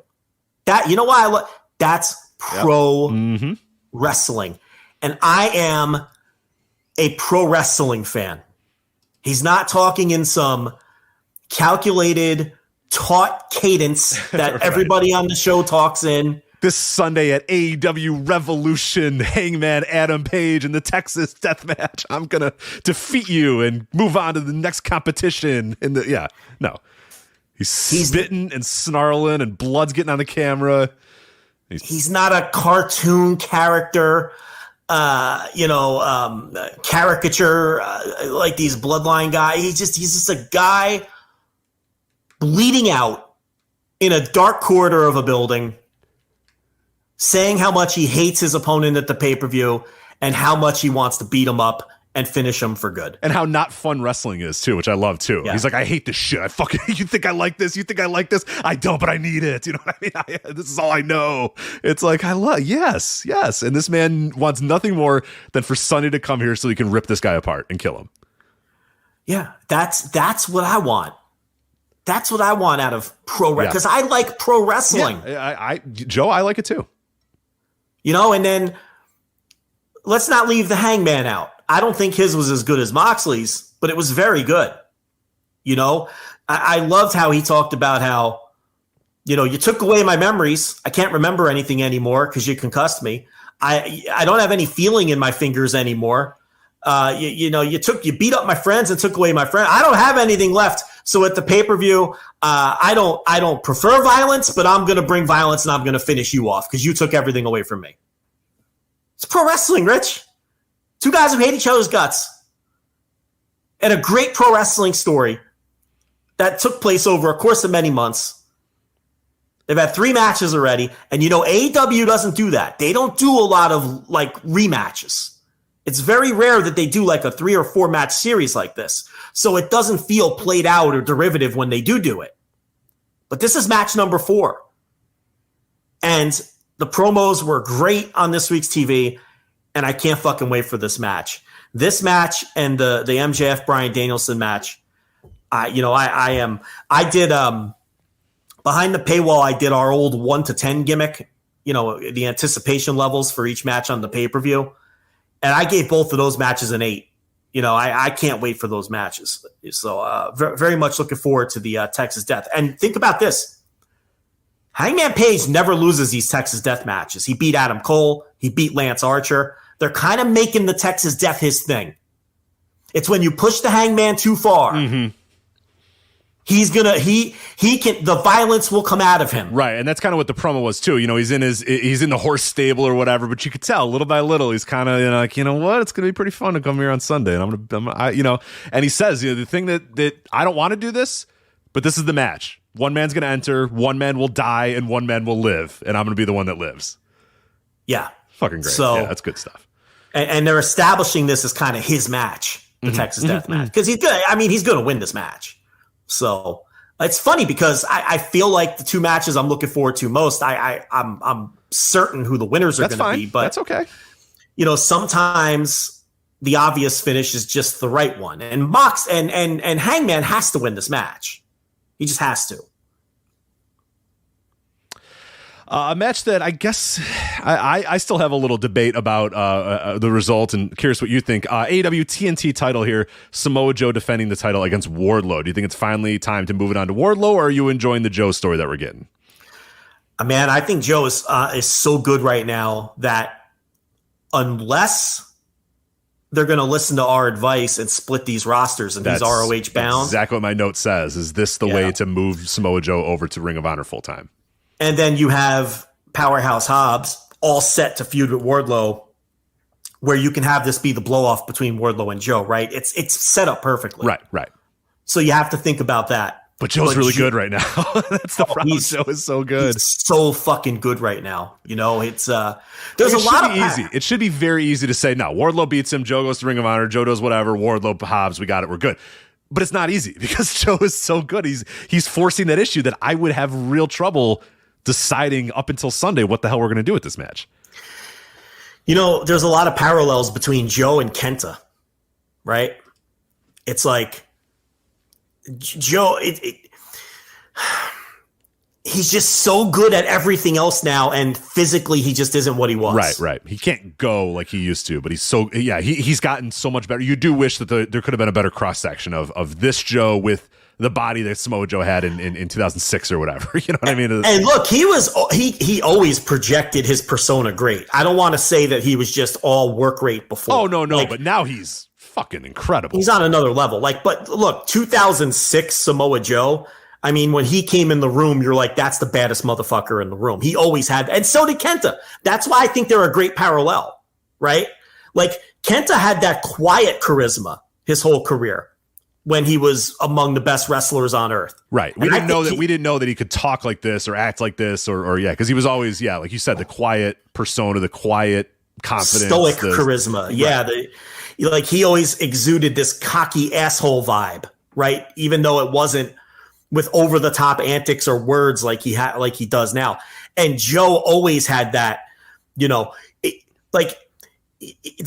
vibe that whenever there was a problem, like a legitimate problem at an ROH show with a fan or something, what would they do? They'd send Joe out, right? Because then people knew, get your act together. He'll destroy you. He'll kill you. Right. Joe is going to kill you. Like that. That's, So it's like, so I don't want to, so again, I don't want people to misinterpret me. I'm not, 2005, 2006 Samoa Joe had, he knew how to, project himself in but now he's just on another level. And I wish he had a little more. I think he has more in the tank physically than Kenta does. Joe is still capable of having a great match. Kenta has to use a million shortcuts to get there. But I just thought it was an interesting comparison. I think there's a lot of parallels between the two. And in fact, they mirror each other in terms of they were both you look at the years and they both rose at the same time. You know what I mean? The career arc is nearly identical of their rise. They were both arguably the best wrestler in the world at exactly the same time. And then the decline was at the same time. And now here they are having this second act at the exact same time, doing it in a different way. So I thought that was something interesting to bring up and give people something to think about from that standpoint. But yeah, you almost don't want to see Joe lose because he's on just such a roll right now. But it's probably the obvious finish. Chris Jericho and Ricky Starks. Who's going first? I can go first. I'm not in love with this story right now. I don't know. Where are you at with this? All right, I'll go first. I like it. I think, but here's the thing about this, and I said this behind the paywall. I like it, but they have to stick the landing. Yes. That's the key here. And for some reason, I'm either dubious or a little nervous about it. I don't know. I don't know. Is that good though? Maybe. Isn't it good that you're not sure what the finish? Because I feel like it's a 50-50 match, and that might be good in that they're not tipping off an obvious finish. But in order for this story to have worked, and in order for all of this time that they've invested into story to be worthwhile, whatever they do for the finish, they have to stick this landing. We've been talking about sticking landings a lot lately, with Roman and Sammy and everything. And they obviously did not stick their landing. This one you have to stick, or all of this work you've done with Ricky Starks, starting with the tournament to earn the title shot against MJF, and then the MJF feud, which worked out. Even though he lost in the end, he got kicked in the dick and cheated, and he came out better for it. I think everyone would agree. Now the Jericho thing. And I really don't understand, and maybe since you don't like it as much as I do, you can take the other side of this. But what I don't understand is the criticisms that Ricky Starks hasn't looked good in the feud. He beat every single member of the JAS. He beat Jericho clean in the middle. He beat Jake Hagar. He beat Daniel Garcia on Rampage. He beat both members. He beat Matt Menard and Angelo Parker in the gauntlet match, and he beat them like total jobbers. He has beaten everyone in the faction, with the exception of Sammy, who he hasn't wrestled. Okay? He's beaten them all. And the only time they get the better of Starks is when they outnumber him. This is just classic pro wrestling storytelling. And the story is, when the babyface has these guys at even odds, he wins. And when they overwhelm him with numbers, they get the better of him. And now at the pay-per-view, with all of Jericho's boys banned from ringside, we're going to, the idea here is we're going to see Starks beat him again. Right. It's finally one-on-one. No cronies, nothing. Yeah. Right. But the question is, do you really believe that Chris Jericho has been outsmarted? No, obviously now he's got something up his sleeve. He's going to turn on Starks or something like that. That's where I don't know that I want that finish. Like, I would like it to just be Ricky Starks beats him because he proves, you know what, when it's just one-on-one, I'm better than you, and now we move on to something new where Ricky Starks goes and does something else and Jericho does something else or whatever. But there's that part of me that's like, all right, all this is going to be Jericho's still going to outsmart him, and they're going to add, a new member to the JAS, or actually Andretti's going to turn on something like that. You know what I mean? I just have that in the back of my mind, and that I feel like it's going to be a little bit of a gut punch, because I just want that story to be Ricky Starks just beats him, because he's just, when it's one-on-one, I'm going to beat you and I can beat you. I just, part of me is cautiously, coming into this knowing there's probably another wrinkle that's going to happen to this that's going to get Jericho the win. Yeah, there's going to be a wrinkle, and that's going to be the whole key to this, because I will totally flip on this and turn on it if they don't stick the landing here. And that's why it's such an intriguing match, to see what the finish is going to be. Now, look, the hacky, predictable finish is Action Andretti turns on him, because he's not part of JAS and he's allowed at ringside. Right. That's also the classic pro wrestling finish. Yeah, I'm going to hate that too, because they're going to wrestle for 15 minutes and all of a sudden Andretti's going to come down. Yeah, it's like, well, if you're going to turn on the guy, why don't you turn on him in minute 1 of the match? Why don't you walk into the ring and immediately kick Ricky Starks in the dick and let Jericho pin him? Why are you going to let them face each other for 20 minutes and then run in? Unless he's running in because, look, there's a ref bump. Or he mistakenly cost Starks the match, and there's some doubt. Did he mean to do that or not? It's like, Yeah, you could do that. Or you could have a ref bump, and then the JAS comes down, and then Andretti comes down to allegedly run him out, but then he turns on Starks. Like, we've seen all of these things a million times. And that's the classic pro wrestling way to get out of this. And when you have people like Chris Jericho and Tony Khan who are booking this stuff, they're going to go into that playbook, and that's what people's fear is, right? And then depending how that plays out, that is most certainly not sticking the landing, because then Starks can come out of this not for the better. Right. But the idea that he hasn't looked good in this feud is absurd. How many more times? I don't agree with that. He keeps beating. How many times does he have to beat these guys when he faces them? He beats them every time he faces them, unless they cheat. Right. And then everybody runs out and beats him up afterwards. But that's just power and numbers. That's the heat. I mean, he can't win. Listen, I don't know who needs to hear this. Okay. He can't win all of the matches and get the better of every exchange. That's not how these things work. And I think that there's just this weird anti-Jericho bias that plays into this with a lot of people, where they just can't see Jericho objectively for whatever the reason is. I mean, there's this idea that no one has come out of a feud with Jericho for the better, which is complete and total bullshit. When you look at the history of Jericho's feuds, including the man main eventing this show potentially with MJF, but okay. Yeah. I mean, so what are we talking about? It's just shit people say. One guy came out of a Jericho feud for the worst, and that was Eddie Kingston, and a lot of that was his own doing. And it was his own fault. Getting into slap fights in the back and everything else. And having a bad match in the barbed wire match. That's as much on Kingston as it is on Jericho. Anyone else did Jericho not put Orange Cassidy over in the Mimosa match at the end of that feud? Of course. Did Jericho not put MJF over? Of course. Did Jericho not put Moxley over? Did he put? So what? Why do people say this?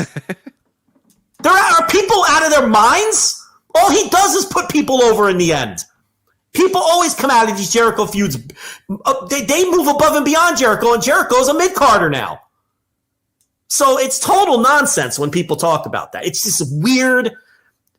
People get brainworms when they discuss Jericho. To use a tired phrase, it's like Jericho brainworms.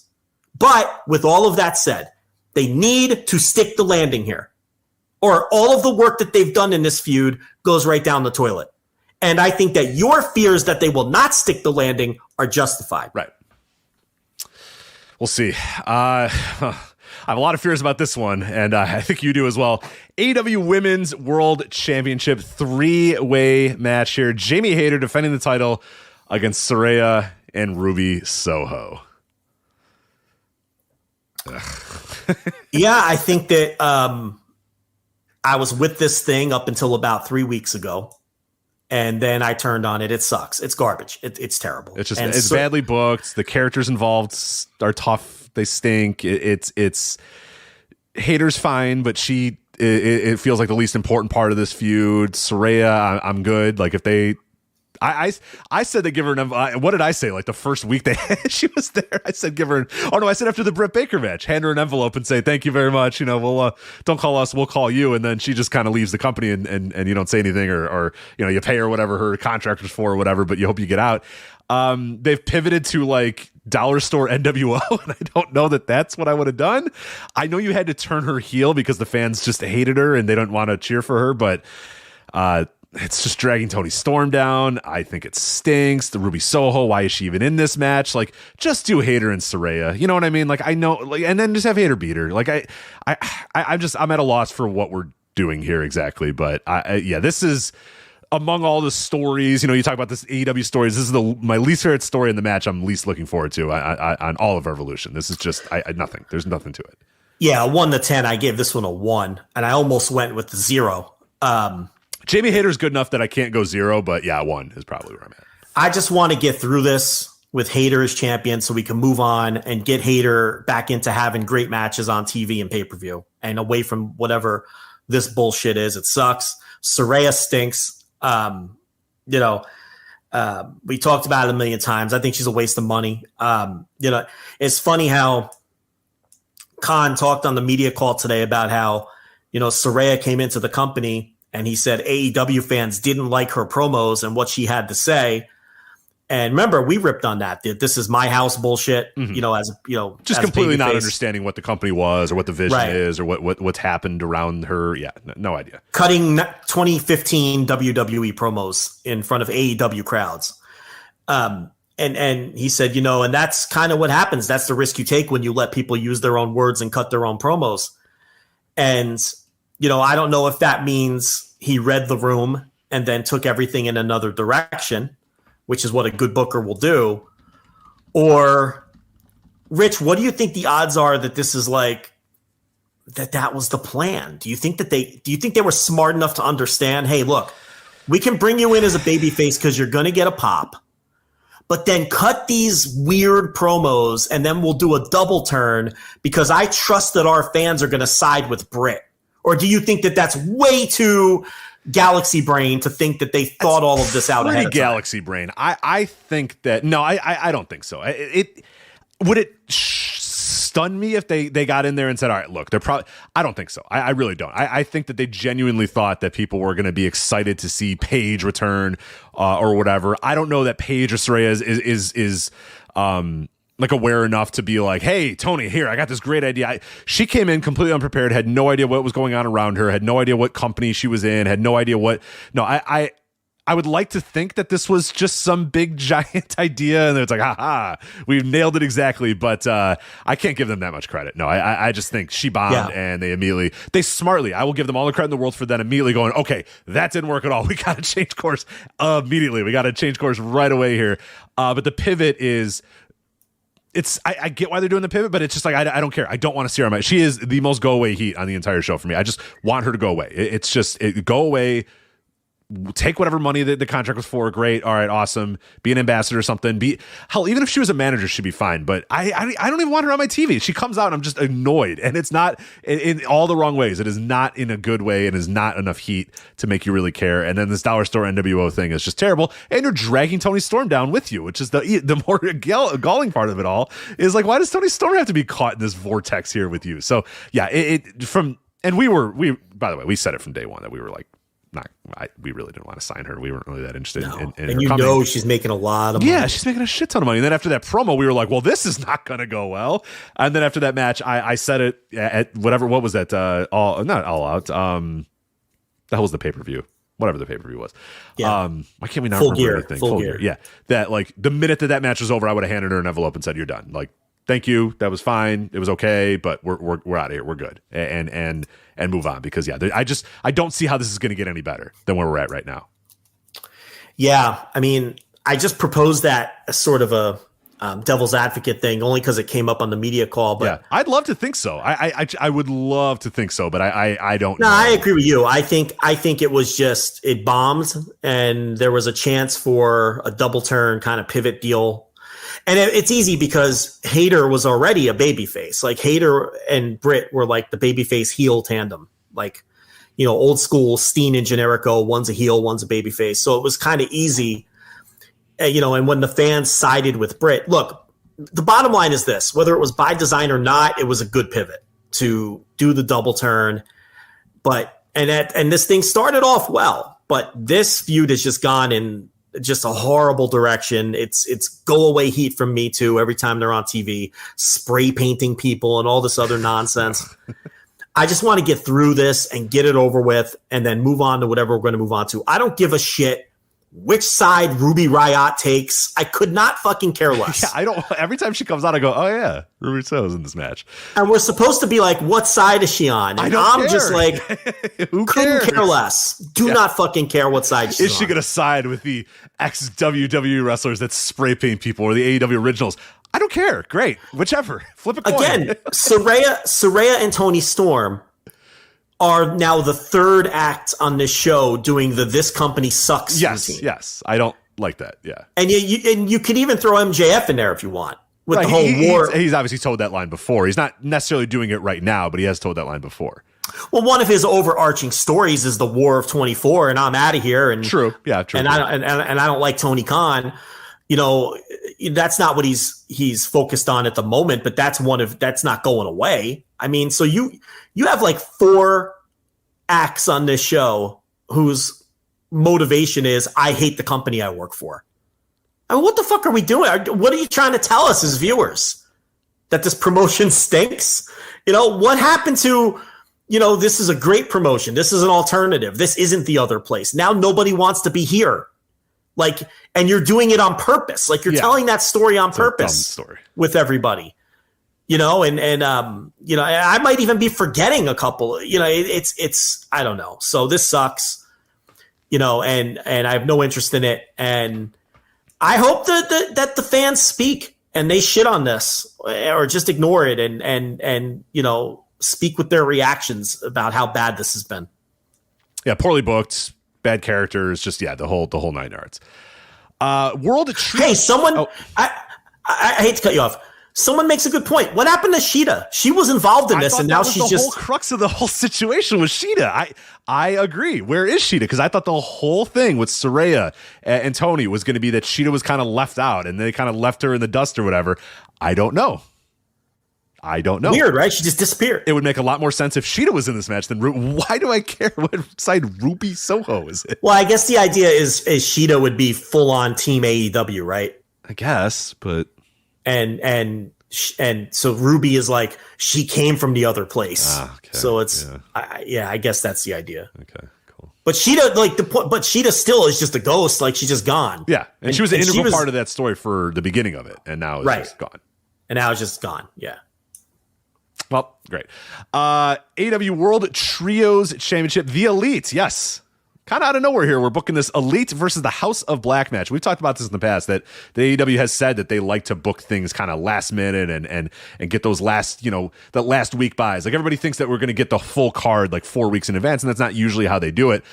This one felt particularly egregious, though, as we get to, Trios Championship match announced on Rampage, made official on Dynamite, and the build is the Elite come out, House of Black turn the lights off, beat them up, hold the titles, and now we're going to have a title match on Sunday. I've been screaming about doing that angle since they won Game 7.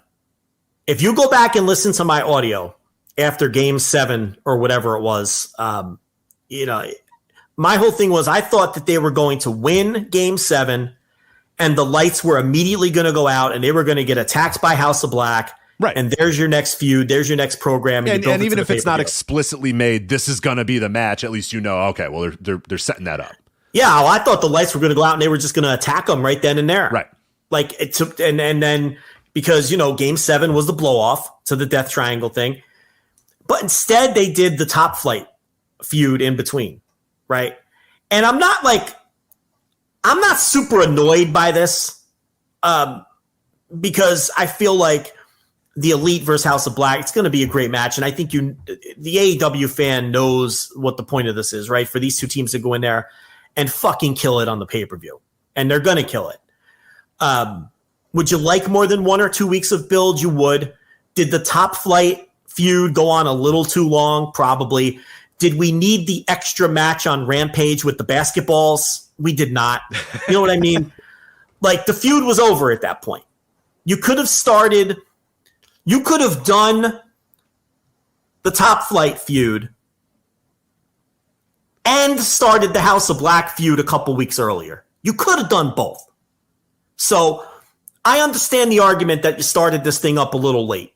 But, like you just mentioned, Tony mentioned on the media call that he likes to have a couple of these matches come together super late so that the issues are fresh in people's minds. And that's just one of his booking rhythms. And I talk a lot about booking rhythms, and you have to understand the booker you're dealing with. And something he likes to do is putting together some of the big matches late in the game. And, he did that with Punk and Moxley, and it didn't work. And that was with the main event, though. So that's kind of a different animal. He tried putting together the main event of a pay-per-view, 6 days out or whatever it was, and that did not work. But for all of the other, he's done this with undercard stuff pretty frequently, though, and he went through that in, unfortunately, excruciating detail on the media call. So, that's what we have here. But the match is going to be great. Oh, yeah. At the end of the day, the match is going to be awesome. But it did kind of catch me by surprise that we're just like, yeah, there we go. They're going to attack them, and then we're just there. But that's what they do. That's kind of the booking rhythm. So I saw some people, push back on that, and I agree a little bit. I'd like a little bit more of build to it, but I get that. I get that argument. Yeah, I'm just not particularly worked up by it myself. No, I agree. And then the bell's going to ring, and I'm not going to give a shit because they're going to go out there and kill it. And me, I'm always a little dubious of a little taken aback by all the House of Black stuff because it's just like they cut that promo and got Mal Black back there talking about nonsense, and I'm just fucking wrestle, dude. Who says this isn't the start and not the finish? True. Right? What if this is the start of the feud? So, I think people kind of discount that too.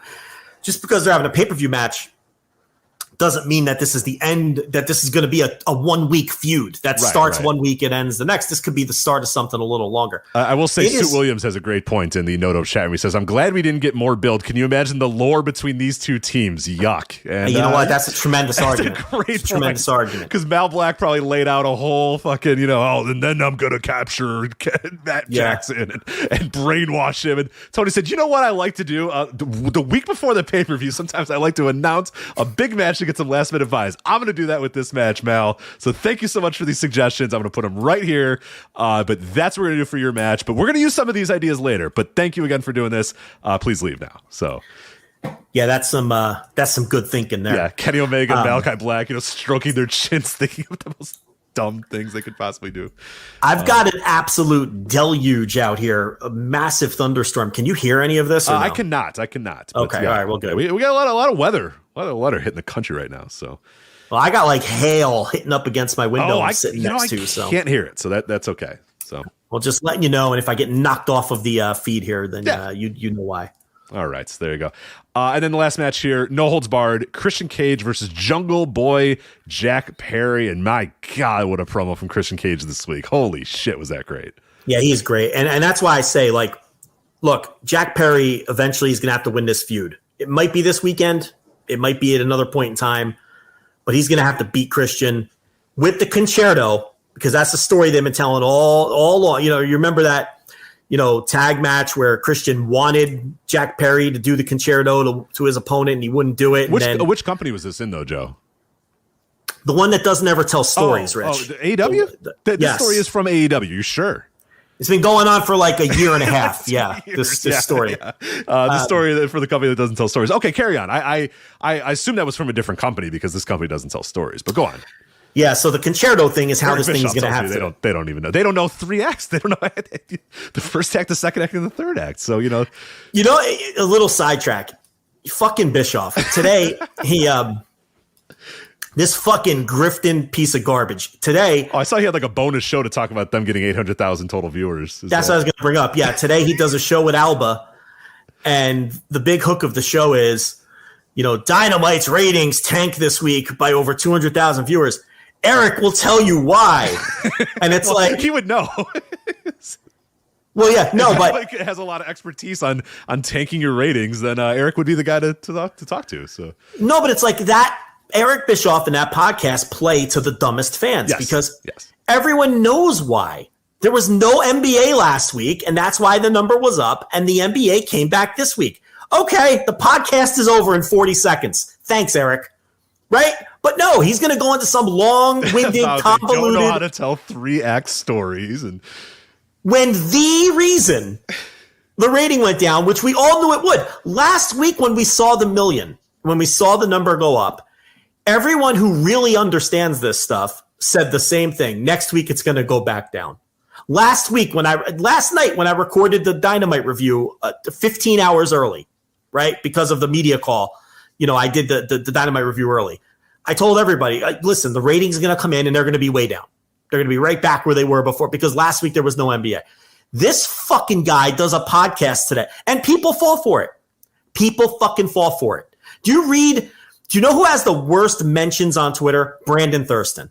That poor guy, and he don't read any of them. He doesn't read them, thankfully. He put the Dynamite rating up, and like fucking clockwork, all of the dumbest people on Twitter, just, down 200,000 viewers. I can't believe it's incredible. Yeah, they fucking everyone knew this was going to happen. Last week was the aberration. Okay? And Bischoff knows it too. Bischoff knows, but he plays to the dumbest among us. The people who still think Dave Meltzer picks his own awards are the people who Eric Bischoff and John Alba do their podcasts for. The world's dumbest wrestling fans. Did you know that yearly Medicaid renewals will start again soon? This means millions of people who were enrolled in Medicaid during the pandemic may no longer be eligible for coverage. If this may impact you, the good news is you have options. Anthem Blue Cross and Blue Shield can help answer your questions so you can find an affordable health plan for you and your family. We want you to feel confident you're covered. Click to learn more. Policy exclusions and limitations apply. Anthem Blue Cross and Blue Shield is the trade name of Community Insurance Company. Anyway, Christian, this has to end with the Concerto. Yes. At some point, that's how Perry has to beat him, right? Oh, of course, yeah. When that happens, whether it's the pay-per-view or otherwise, I really think Christian could be he could be elevated to one of the top heels in the company. I'm talking main eventer. Because obviously his work is still at a super high level. We saw that before he got hurt in AEW. We saw that with the Impact run. the brief Impact run that he had for 4 months or whatever it was. We saw that with the Kenny Omega feud, and his promos are just fuck. That promo last night may have been the best promo on the show, and it had stiff competition. Oh, it did. It did. Yeah, but I kind of came away saying, man, that Moxley one was 101. That Danielson one was fucking incredible. God damn, Christian may have gotten that one. And you could tell as the promo went on, it just got better and better and better. And by the end, I was like, man, I'm kind of rooting for this guy. You know what I mean? He's like, I live for this. Wrestling is my life. I want to win because, and then you don't care about it. And I'm like, oh man, this man brings up some very good points. I think I might be on Christian's side here when it was all said and done. But no, it was a tremendous promo. I think, yeah, it was a tough competition on a night that had a lot of really good promos. But yeah, it was right up there with those other ones for sure. What do you make of the Edge rumors? Now, listen, he could keep his fucking stool and stay far away from this company as far as I'm concerned. Okay? I have no interest in fucking Edge sitting on his stool with the spotlight and making faces and talking about how he's going to that place. I have no fucking interest in that in AEW at all. Okay? I think that's geek shit. But here's the thing. If let's say that Edge does come, because Christian is throwing in little subtle hints in his promo, they're using like the same verbiage as one another. They're being cute. These two guys. They're in cahoots here. They're probably just fucking with everybody, but who knows? But do you think Edge is smart enough to know that he wouldn't be able to do those kind of promos in AEW? And he would adjust his style to more suit his environment if he did come in. Because remember, Tony Khan did offer him a shit ton of money. Yeah, he did. And WWE offered him more money. And was he using AEW as a leverage play? Maybe, but that's what you do, right? That's what you do when there's two major wrestling companies. You do that. But do you think maybe he feels like, all right, I did the thing with my wife. This Judgment Day thing has kind of run its course. Christian's having a shit ton of fun. Maybe he's telling him good thing. I can go work with Christian. One last run with. So let's give this thing some credence that maybe it doesn't deserve. If he does come in, do you think that Edge is a smart enough performer to adjust his promo style to suit the style of the company that he's in? I want to say yes, but I'm a little, I don't know. This guy is he too theater kid for his own good? Yeah, he's been in that system, in that company, and he's only known that wrestling for like 3 decades at this point. You know what I mean? Like, he came in, into their developmental in like, 97 or whatever, was on TV by 98, was around forever, and it's not like he's changed a whole lot. He's gotten a little bit better at promos, but it's always kind of been the same thing. You know what I mean? It's always kind of been, and it's gone in different directions, but I think he's gotten significantly worse. Oh, I agree. He's gotten worse because his own everything that he's done in the stool and all that sort of stuff. But the cadence, the way he talks, the enunciating, all that sort of stuff, that's Edge 101. Like, and that's something they loved about the guy, is that he enunciated every single word and he spoke very slowly so that everybody could hear every. Man, I don't think he could adjust. And I'll also say this: I want absolutely nothing to do with Edge in AEW. I want nothing to do with whatever money he's going to want to go to AEW, and I want nothing to do with that guy who's been exposed on WWE television for 3 decades on my show. A guy who's not even a real star. We've proven that time and time again, is not a tangible draw in any way, shape, or form. Body broken down at this point. Like, what the hell do you need Edge for? You're going to pay that guy multiple millions of dollars to come and hope that he doesn't cut shitty promos? He hasn't popped a rating since he dry humped Lita on Raw. Yeah, and guess why everybody watched that? Because they wanted to see Lita's tits, including me and my friends. So you know what? Like, right? Like, call a spade a spade. There's a reason that got a big rating. People always cite that. It wasn't going to Edge, all right? It was because he was going to fuck a woman on Raw. So a bunch of horny ass dudes sort of, oh shit, well, we should watch that, see what happens. And they did. And that's what happened. He seems like a nice guy and everything. And I think great, cool, awesome. And I think him and Christian are really funny, like when they had that show on the network and everything. Yeah, definitely. But it's like he really is. It's become a meme how poor of a ratings draw he is. Like and it never stops. He gets the pop in the building, and then it just does not translate to television at all. I kind of have a globalized thought about AEW, and so we're finishing up our Revolution, so I'll give that. But I have like this globalized thought about AEW and WWE talent or whatever. I'm at a point right now in AEW where we're quickly approaching 4 years of this company existing. You know what I mean? We're reaching a point where they're not a startup anymore. They're not a plucky little fledgling you know what I mean? Like, they're a full-fledged company. They've been around for 4 years. I think I pretty much don't hire any ex-WWE people right now. I don't think you need to. I don't think you need them. I don't think you need the money. And it's not just because the Saraya thing's been a bomb. It's not just because Andrade was a bomb. It's not just because Malachi Black's kind of annoying. You've had a lot of those. You've had successes of those talents. You've had a lot of, bombs as well from those talents. We got to call a spade a spade. There's been a lot of recent, very high-profile bombs of people that came there. I just think at this point in the way the company is and how long it's been around and all that sort of stuff, you have so many talents on your roster that need that spotlight, that need that time and that care. And I would so much rather spend time building those people up and spending time working on a Powerhouse Hobbs and working on a Darby Allin and working on a Bowens and a Caster when you're ready to break them up and working on all these guys. Pac has been barely, Orange Cassidy is still on, there to be, cultivated into something else. You're going to spend all that time and all that money bringing in Edge and Seth Rollins. Like, I want nothing to do with those dudes. There are two people. If Walter is going to come, I'll take Walter. And if Bianca Belair is going to leave, I'll take Bianca Belair. The rest of them, everybody else on that roster, I got no interest in. Zero interest. Brock, you want to bring Brock over? Sure, I'll bring Brock over. The rest of them, you can have them. I don't want overexposed talent that has been on TV for decades upon decades upon decades acting like dorks. I don't want them. And you don't need them. This company does not need them anymore. They're not stars. None of those people on that roster are stars, the level that you can grab them and say, oh, well, now we're going to get extra viewers. You're not going to get extra viewers.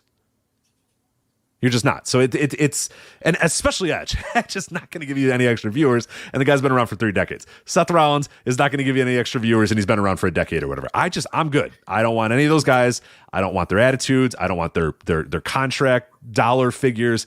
I want AEW to build their talent because they have a lot of people on the roster right now and not a lot of spots for these people. I want them to move up and the lifeblood of pro wrestling and the way that wrestling companies get more popular and get more viewers is by promoting and pushing unexposed talents.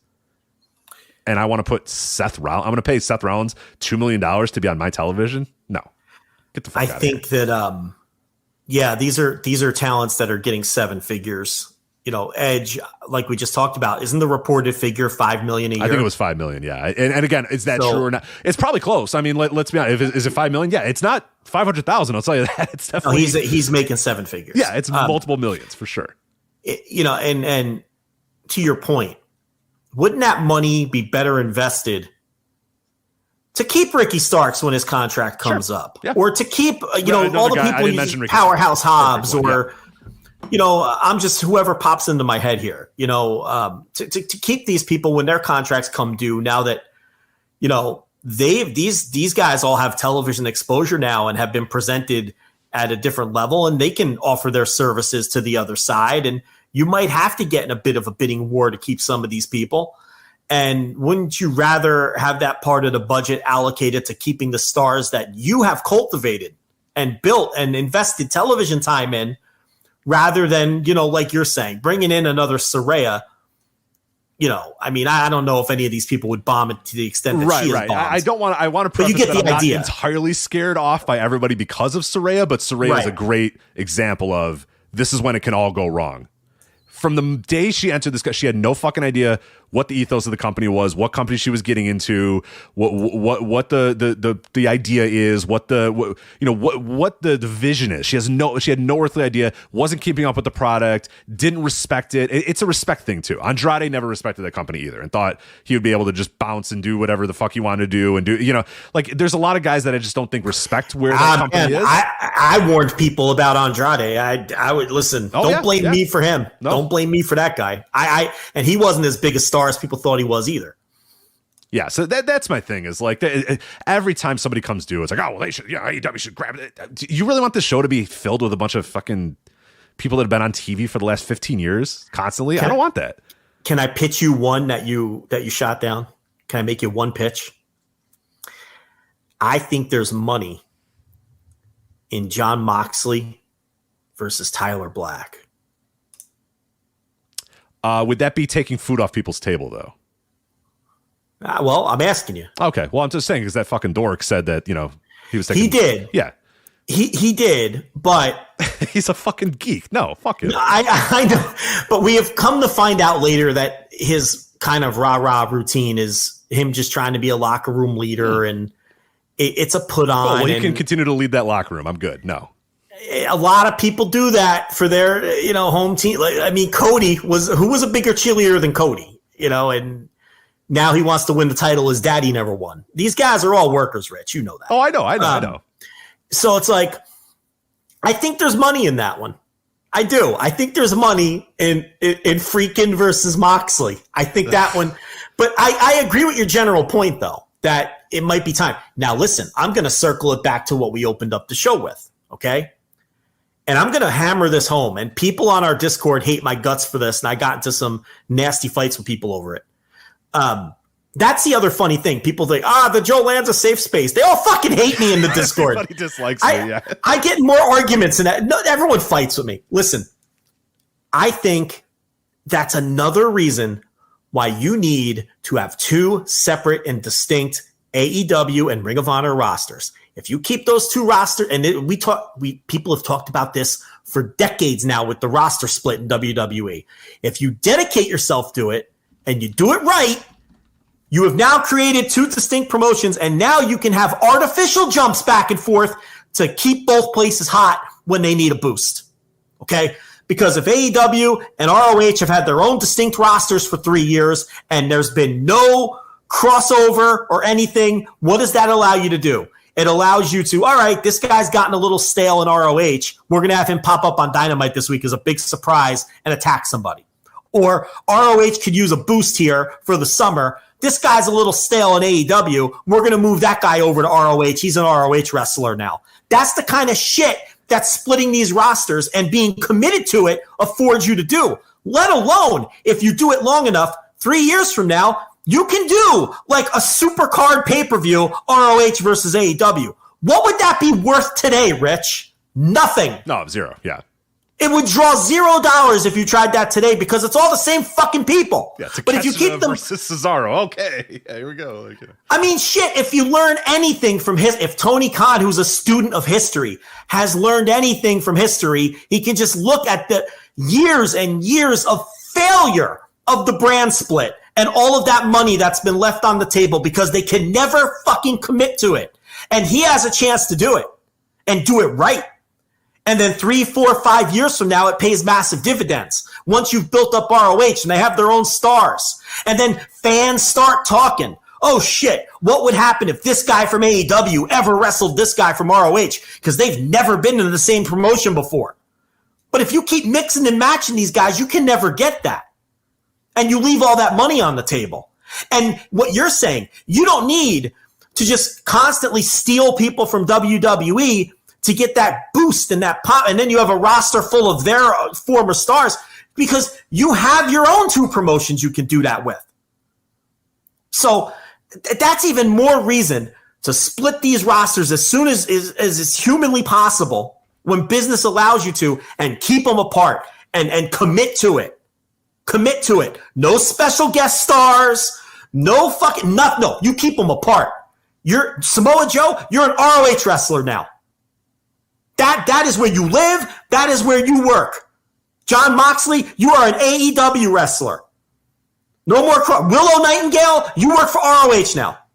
And we're going to build you up. And you're going to be the top, whatever the fuck you want to do. You're going to be top woman star in Ring of Honor. And we're going to make you a star over there. And you split these rosters and you do it right. And I'm going to harp on this. I am going to harp on this to the point of annoyance. I'm getting everybody ready. You know how I can be. I'm going to hammer this fucking thing home until I get tired of it and bored with it. And that means I'm tired and bored and out on ROH. Because this is what they need to do. There we go. So that is AEW Revolution, the preview there. Again, Sunday, immediately following the show, we were going to go live on Flagship, patreon.com, patreon.com/Voices of Wrestling, voicesofwrestling.com/Patreon. $10 tier. That is your one and only chance to hear us review AEW Revolution, give our ratings, our thoughts on the entire show. We are not going to do that on the next week's flagship. We do that on Instant Reaction Live. So if you want our recap and a review of AEW Revolution, the way you got to do it is $10 tier immediately following the show, Instant Reaction Live. So there you go. That is AEW Revolution. Available on voicewrestling.com/fight, by the way. If you're not in the US, or if you can, if you're in the US and you have a way to mysteriously and quickly change your location, you can also use voicesofwrestling.com/fight. Otherwise, pay-per-view, BR Live, movie theaters, and select Dave & Buster's. Are you going to go to Dave & Buster's for the show, Joe, or no? You're going to watch on pay-per-view? Well, I'm going to try to watch on DirecTV pay-per-view, but as you recall, the last two attempts to air these shows on DirecTV were fucking shit shows. Yeah, right. So, we'll see if and I had to use fight at the last minute or whatever last time. So we'll see if they can finally get that right, with the I don't remember if that was ROH Final Battle that the issue, or you've had some DirecTV issues over the last couple of months. DirecTV doesn't they don't allow, it'll be on the guide, but they don't let anybody order it. Like, you try to order it and you call up and like you can't order it with the remote, and then you call up and they're like, they don't see it. Like, the lady on the phone just doesn't, and then you're just like, it's 5 minutes till the pay-per-view starts. And can I give you my money? I want to give somebody my money. I have a fistful of I have $50 in my hand I want to give to you, and you won't take it. It's very frustrating. But yeah, so Instant Reaction Live on what night is this fucking show? That is Sunday. That is Sunday, not Saturday. Right. It is on Sunday. Sunday night, AEW Revolution. So yeah, that'll be a fun one for me. Staying up till 2 a.m. and getting up at 5 the next day. That's all right. That's worth it for you guys. voicesofwrestling.com/Patreon. I'll make sure that it's short, Rich. I won't give you too many. you. Thank you, Joe. You always do. I'm not going to sidetrack you. Yeah. No, of course not. Not on Instant Reaction Live. All right. So that is AEW. That is Ring of Honor. We've talked all about that. Let's get into the world of New Japan Pro Wrestling, because they had their Fantasticamania tour last week. Started February 22nd. Just wrapped up February 28th earlier this week. Obviously, CMLL coming over, bringing their talents, commingling with the New Japan talents, and usually used to be a very, very fun tour. There was a couple years there where it got kind of boring or kind of mundane or whatever. It also kind of played into when CMLL at their time was kind of mundane or whatever, but we've talked on the show already a couple of times that CMLL is great this year. They got a great roster, a lot of good talent. Things feel hot in that company. Now they came to Japan and had this series of shows, and I watched bits and pieces of every single show. I thought this tour rocked. I don't know what your overall thoughts were, but I loved almost everything that I saw out of these guys. Tour was great. Super fun. The show on the 27th. What was the date of the first Korakuen show? February 27th. That was a notebook filler. I mean, that was just great matches up and down the card, and everything on that card was fun. But all 6 shows had something to offer.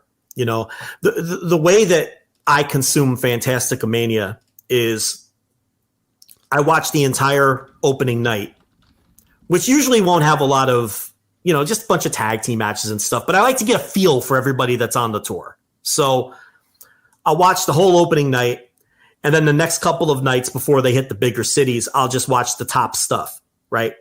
For example, the second night in KBS Hall, which is that beautiful venue with the stained glass. Love that place. That's I would love to get, more than any, like, I obviously want to go to, if I ever go to Japan, I want to go to Korakuen Hall. I want to go to the Tokyo Dome or whatever, dude. I got to get to this place, man. Watching Lucha with that backdrop. Yeah. Oh, it's beautiful. It's gorgeous. It was incredible. It was really just a lot of fun. So, the main event that night was Atlantis Jr. and Templario over Mystico and Volador Jr. It was a good match, really good match.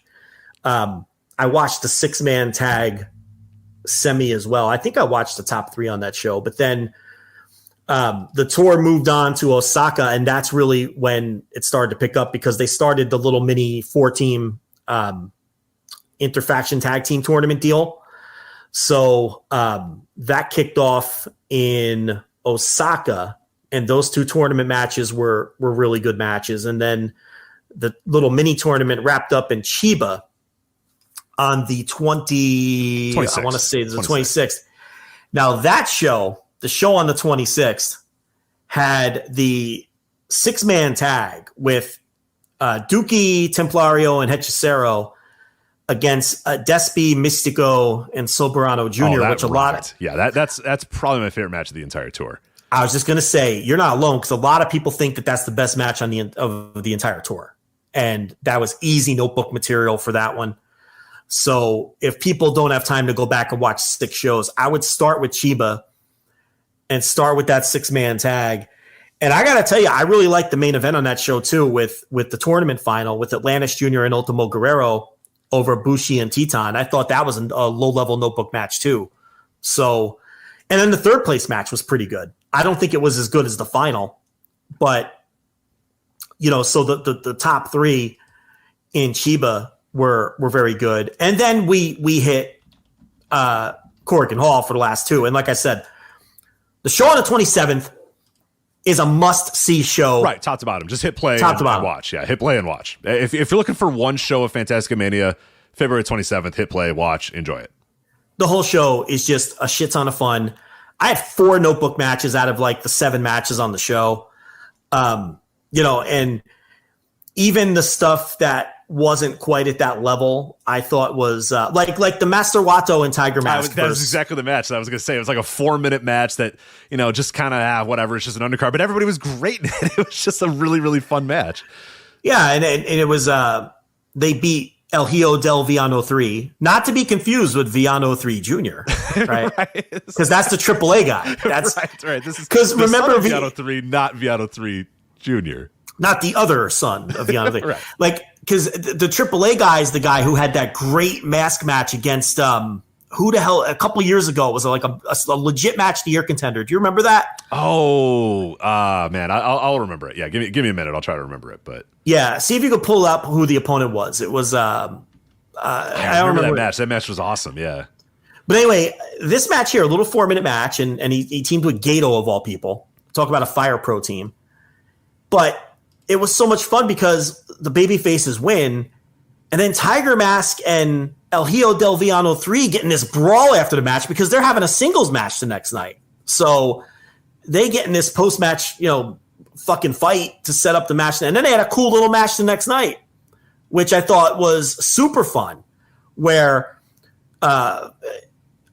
Villano early in the match did the backwards mule kick low blow on Tiger Mask and got the near fall, right? And then he tried it again later, but Tiger Mask was one step ahead of him, and he caught the leg, and then that led to the finish. And Villano was mad at himself, and it's just so for back-to-back nights, telling a story from one night to the next. Guys don't have to make wacky faces at each other, Rich. You can tell stories in pro wrestling. Weird. In the ring. Isn't that amazing how you can do that? But did you find out who he wrestled in that? I can't. Yeah, somebody will maybe remember it. Yeah, I'm going through his whole cage match, and nothing. Do the match guide. It's got to be his best match. There. Yeah, it's not there. Which I really? Yeah, that kind of struck me by surprise. Hopefully, we're not mixing him up with another guy. But no, Villano 3 Jr. Was it Villano 3 Jr. or El Hijo? No. Okay, listen. El Hijo de Villano 3 is the guy from CMLL who was on this tour. Yes. Villano 3 Jr. is the AAA guy who had the match of the year contender. See, I got it screwed up too. All right, one second. You got screwed up. Yes. The opponent was Ario.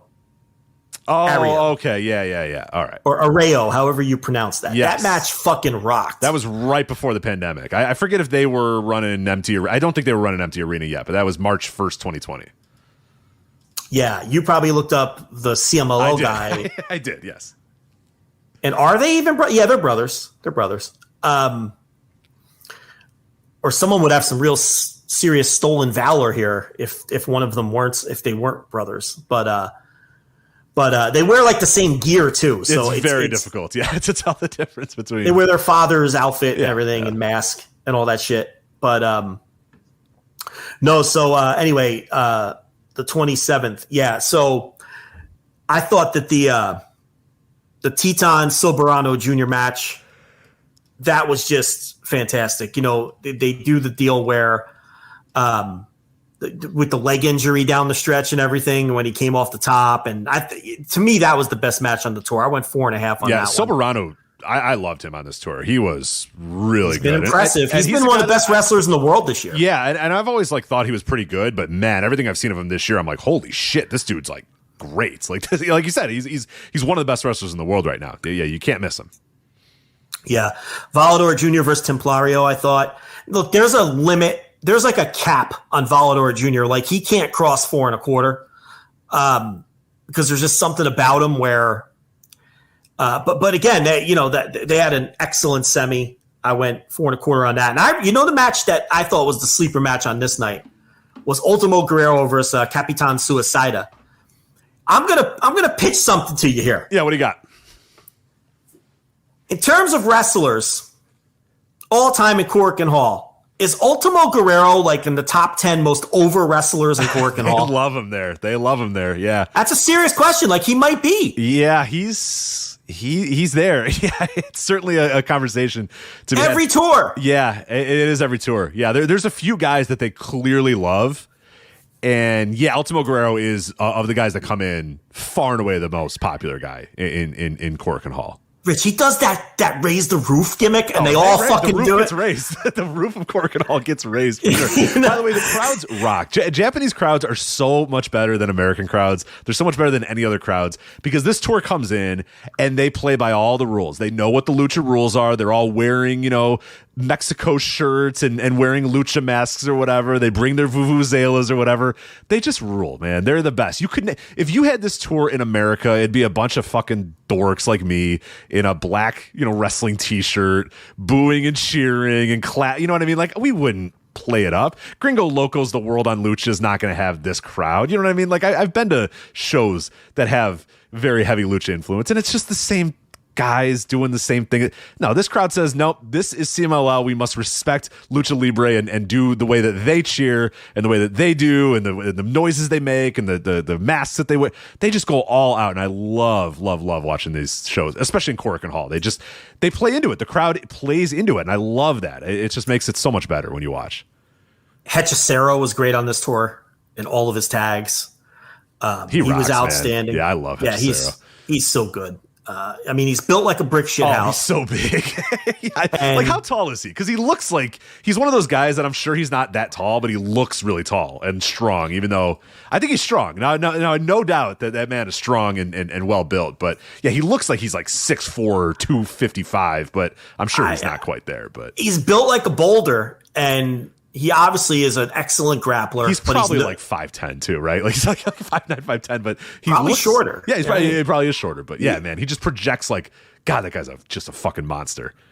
But on top of the grappling, like he's no stranger to the ropes. No, he doesn't do the dynamic flying, but he'll do some springboard shit and come off the ropes. And he's just solid. He's just solid as fuck. You could put him in there with anybody.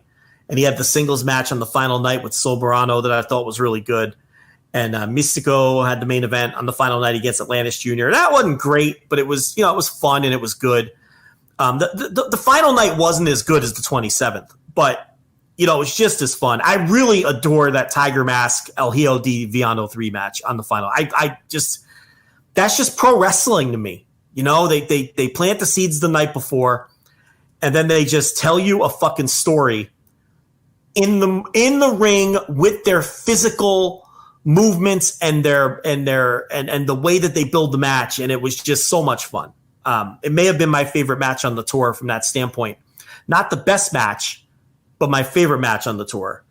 And Mystico was great on the tour. Everybody stepped up, and I guess a couple guys. Like, this wasn't a classic Cavernario tour, I don't think. He didn't do the fucking floor dive. But the crowd or loves like that dude, too. They love his music. He don't have to do anything. He just needs to fucking be a caveman. Yeah, well, that's fine. And Work he's smarter, over his not harder. fucking... It's what he's realized. Yeah, he comes over every year, and, he's just super over. And, man, was this fun. This was maybe my favorite Fantasticamania yet, And I know they haven't had him in a couple of years, and maybe absence makes the heart grow fonder, but some of these tours haven't been great. This one, though, was great. I mean, there was something to sink your teeth into every night. And, it helps that I'm super into the CMLL right now. I'm about to dive into the February stuff, which I haven't watched much of. And, all these guys were gone for 2 weeks or whatever, and they'll all be coming back. But But yeah, no, I highly recommend the show on the 27th. Really, both Korakuen shows, but especially the 27th. I would say if you're crunched for time, just watch the entire 27th show. I think that gives you the complete vibe of the entire show. You get the just four guys versus Rei Komeda and Kosuke Fujita. Fujita was pretty fun during this entire tour. Like we said, you have that a good grimy undercard tag that only lasts about 4 minutes with Wato and Mask and Tiger Mask versus Viano 3 and Gato. El Hijo del Viano 3. Tough booking these days for Viano 3. El Hijo del Viano 3. And then I just think overall you had a real fun card top to bottom. But I will say that the 28th, if you do have time, I would watch the last 4 matches of that show, or just honestly watch both if you can, because I think like the Dolce Gardenia versus Okamura, they built that up through the entire tour. Yeah. Little by little, Dolce's trying to get him to, to trying to kiss him or trying to, and then finally Okamura's just like, no, all right, fuck this, let's fight. And they go out there and they have a pretty fun match. Well, I regret to inform you that Okamura is canceled. He is unfortunately canceled. You know the spot I'm talking about. Right? Yes. So, unfortunately, tugging collars. Yeah, yikes. More of a yikes, Okamura. Yeah. More of an 80s spot, I would say, but certainly. But they made up quickly. Hey, what's fun if you can take it for what it is. And then Soberano versus Hechicero, I loved. And then, you had the Desperado Templario Valador versus Cavernario Wato Ultimo Guerrero, which the crowd was just molten hot for that because it was Cavernario, who they fucking love. And then their god, Ultimo Guerrero, came out and they were just like, and El Desperado came out. It was like everybody that Korakuen Hall thinks is like the shit came out for that match and had a real good one. And then Mystico and Atlantis Jr. are like, as the tour closer, 16 minutes, the final singles match, the final match of the entire tour.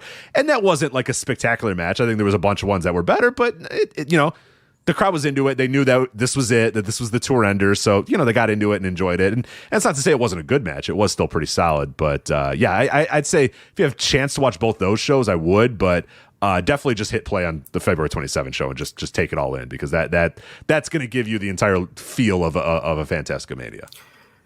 There have been years where we didn't talk about this tour at all.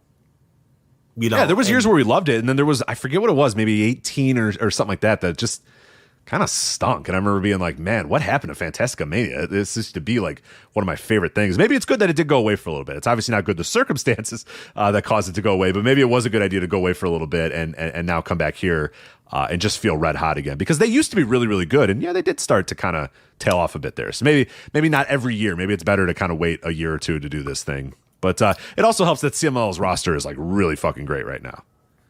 Did you watch the final night? Did you watch the video file all the way through?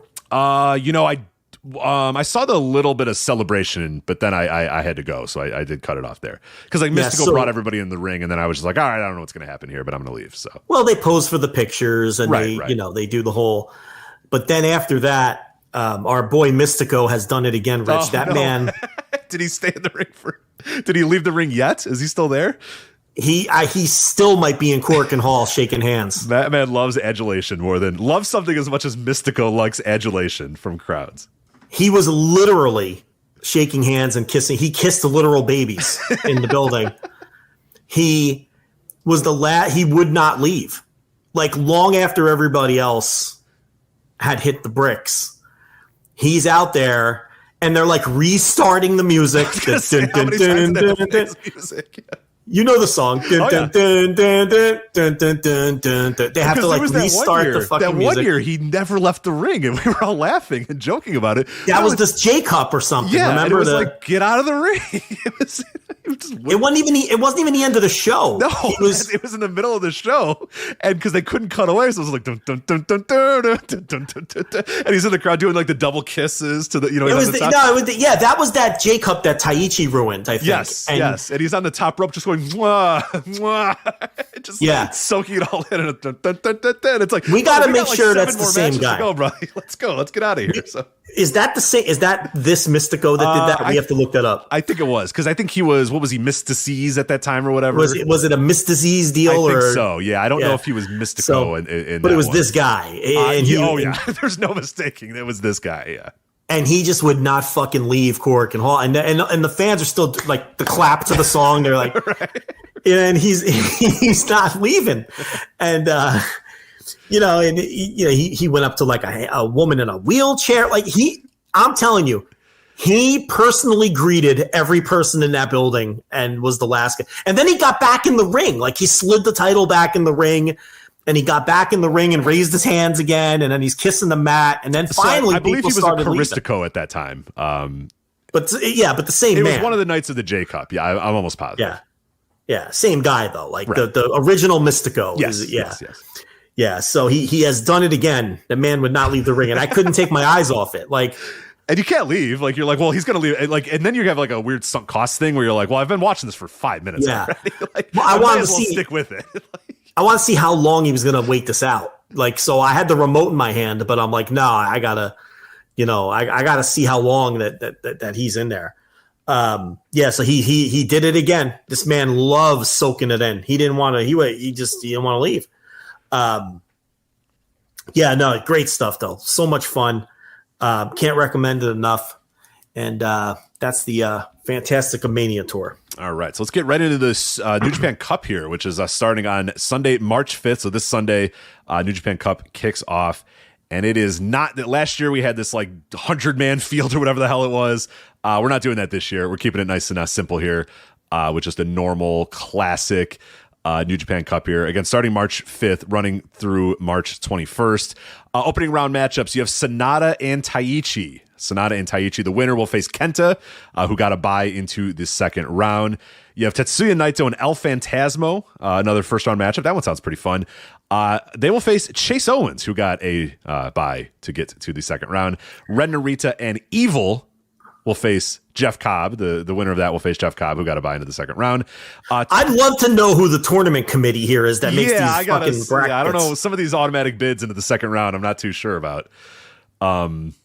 The tournament committee also, this matchup's Toru Yano versus Mark Davis, with the winner facing Will Ospreay. So there you go. All right. Hiroki Goto also gets a bye. He faces the winner of Yoshihashi and Kyle Fletcher. So do you think that we get Kyle Fletcher? Yeah, Fletcher's winning. Facing both halves of the tag team champions. You see, to set up 100%. Maybe a tag team title match. 100%, yeah. So he'll win.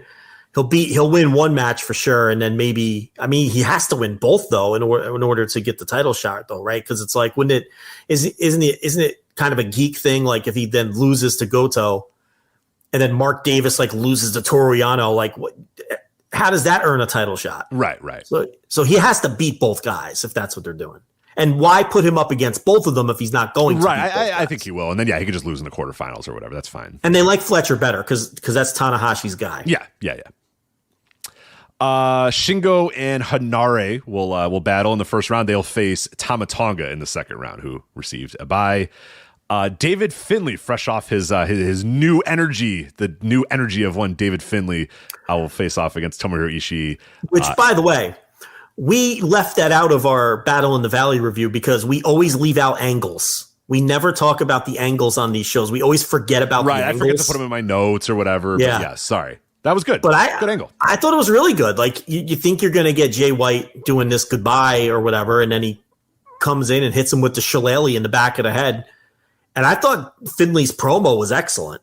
Oh, it was great. And I'll always say this. Like, I know some people are like, "Oh, that's kind of disrespectful." Like, he's leaving the company. I got to get somebody else over. You're leaving. Disrespectful. Yeah. Pro wrestling. There's new dorky wrestling fans that don't get it, but like, you're leaving the fucking territory, buddy. Like, I don't have to give you shit.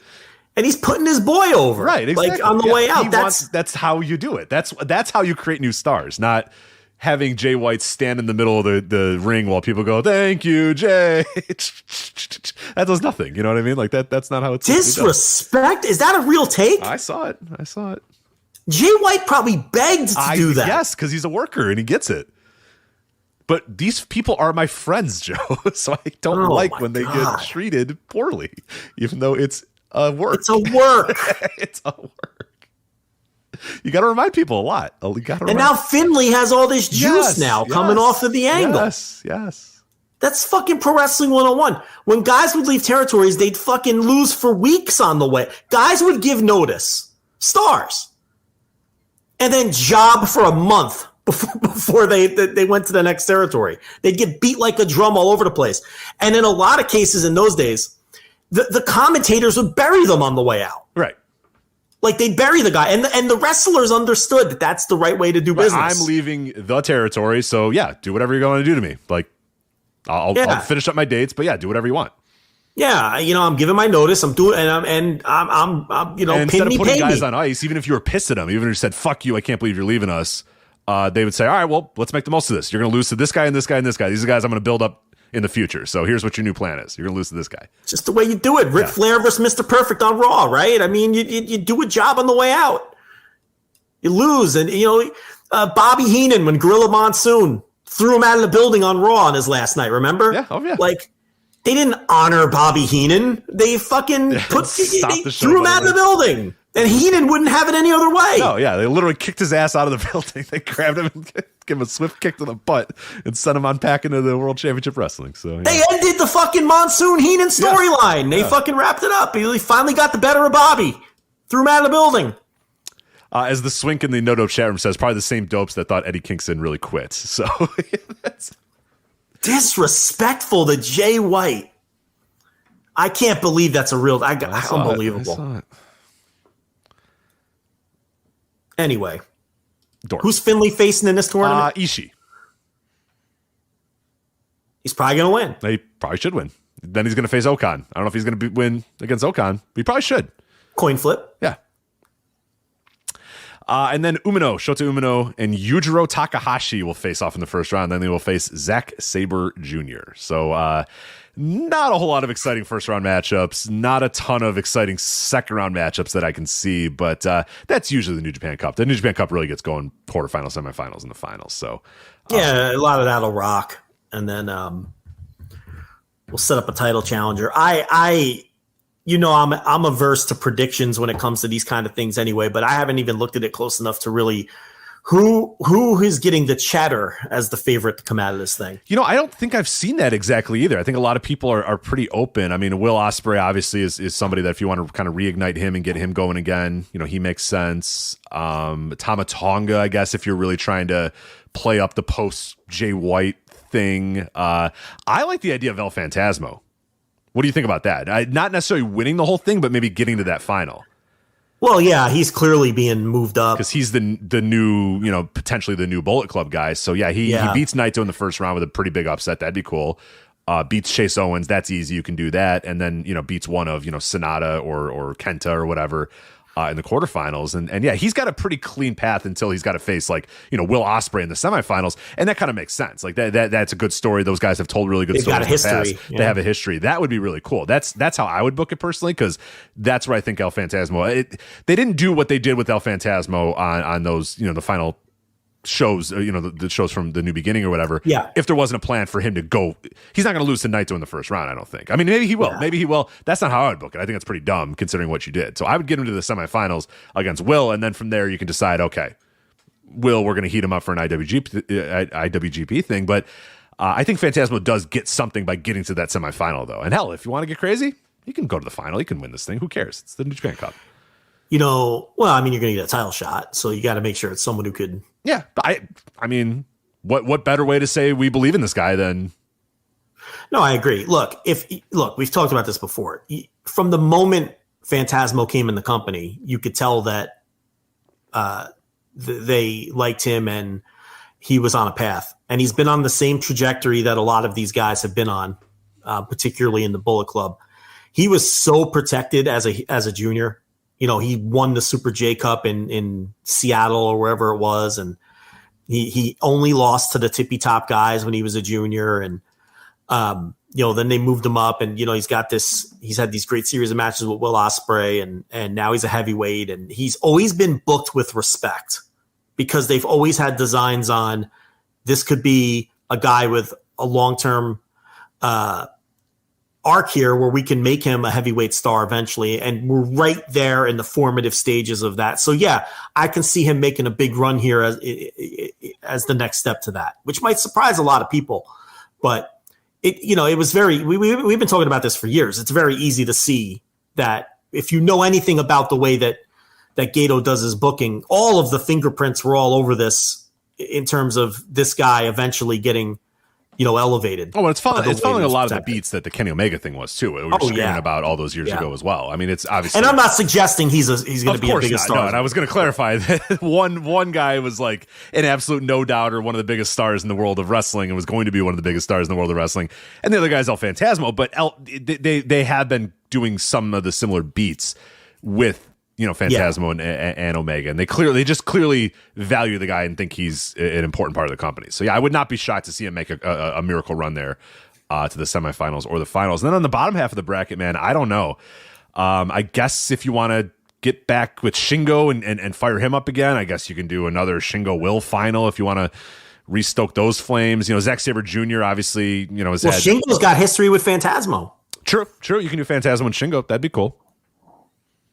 I guess Finley. I don't know how many Gaijin you want go into the finals or whatever or competing there, but I think Finley should. I mean, obviously you've put some muscle behind him. I think he beats Ishii, no doubt.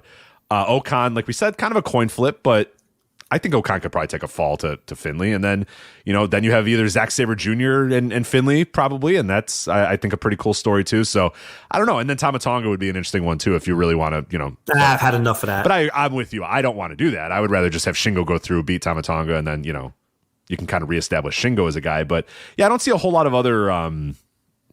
Maybe there's some secret person that we're not mentioning or thinking about here, and Sonata can sometimes surprise you and get into those. But yeah, I would have Phantasmo in the top half. I have Phantasmo and Will is what my semifinal would be. Then I think my other semifinal, I'd probably do Shingo and Finley, and then pretty much however you want to finish that out is okay with me. Do you think it would have been more effective? I just thought about this now. Do you think it would have been more effective to have Jay White lose to Finley on the way out, since they were always linked as young boys together? And there's obviously the New Japan lore for people who are big New Japan fans know that Finley won the first match and then never beat Jay White again. Jay White won like the next 7 matches or whatever it was, right? As he went on to Stardom and got the big push. Right. Yeah, that's a good point. So would it have been more because Eddie Kingston, right? Yeah, like where the fuck did that come from? Or was it more impactful to have Finley attack him from behind as a surprise? Yes and no, but I see what you're saying, that beating him. But I guess if you want him to be this new true like heel character that doesn't respect, Japan and is kind of annoyed that he gets called a gaijin or whatever, then it kind of works better for him to attack the guy after the match, as opposed to just because if he just wins that match, it's just like, oh, all right, cool. Well, congratulations to David Finlay. And then he's just kind of, he vanquishes his, opponent, but then he's just kind of David Finlay again. He would have had to have been the baby face too. Right. And they want him to be like a heel. He's supposed to be edgy.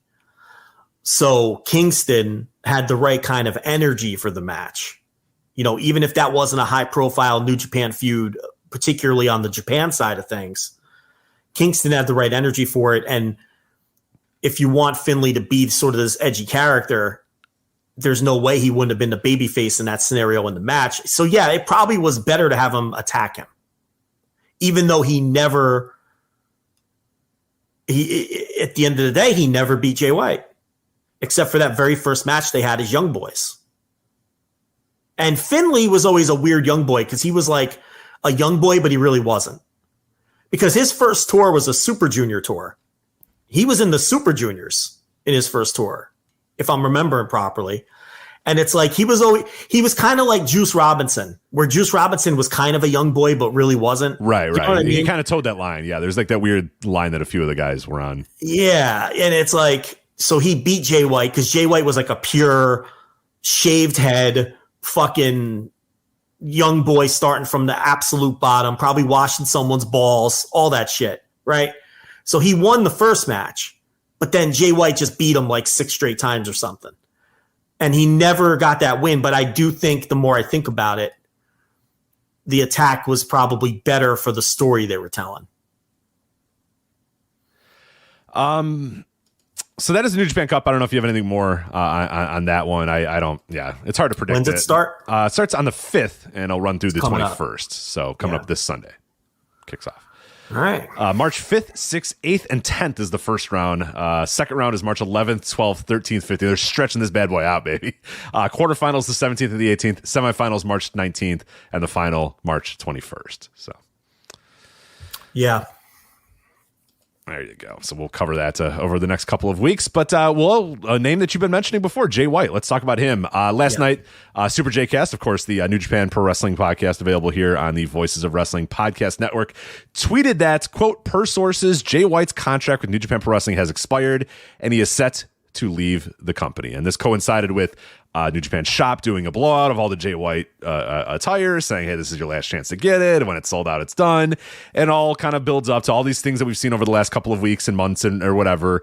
And it appears, per the sources that Super J-Cast have, and I tend to believe their sources, they've been right on a lot of things, that Jay White, his contract has expired and he is set to leave the company. What do you make of that news or that story or that scoop or whatever however you want to phrase it? So that means it's been about 4 years since AEW made their overtures and then did the infamous 7-year contract story, which he allegedly told AEW, and then AEW told Dave Meltzer, and Dave Meltzer then reported it's been about 4 years, because that would have been about 2019. Yeah, 2019 is when AEW started. Mm-hmm. Yeah, right around this time is when they were starting to sign everybody, because they obviously formed in January 2019, and then throughout the debuted in October or whatever. But they were trying to get everybody signed up, or it debuted in May, I should say. So really, really coming up quick. And we've been playing this yearly dance with Jay White since, of him claiming that he's leaving the company, and then he doesn't leave the company, but now it looks like he's really legitimately leaving the company. I will, because, in addition to Super J-Cast sources, they also did the closeout on all of his merch and all of that shit. So, but we'll see. As I said last week, if he pops up in Impact, keep all of this at arm's length, right? Could be some kind of elaborate story that they're telling. There's also been some scattered rumors that he already has a deal in place with WWE. I think the guy's tailor-made for WWE. I think he would fit in there like a glove, and I think that that's probably the best destination for him. He's a guy that clearly was sick of traveling to Japan. I had been reporting on that going back 2 years in the heart of the pandemic, when he was sick and tired of going back and forth to Japan.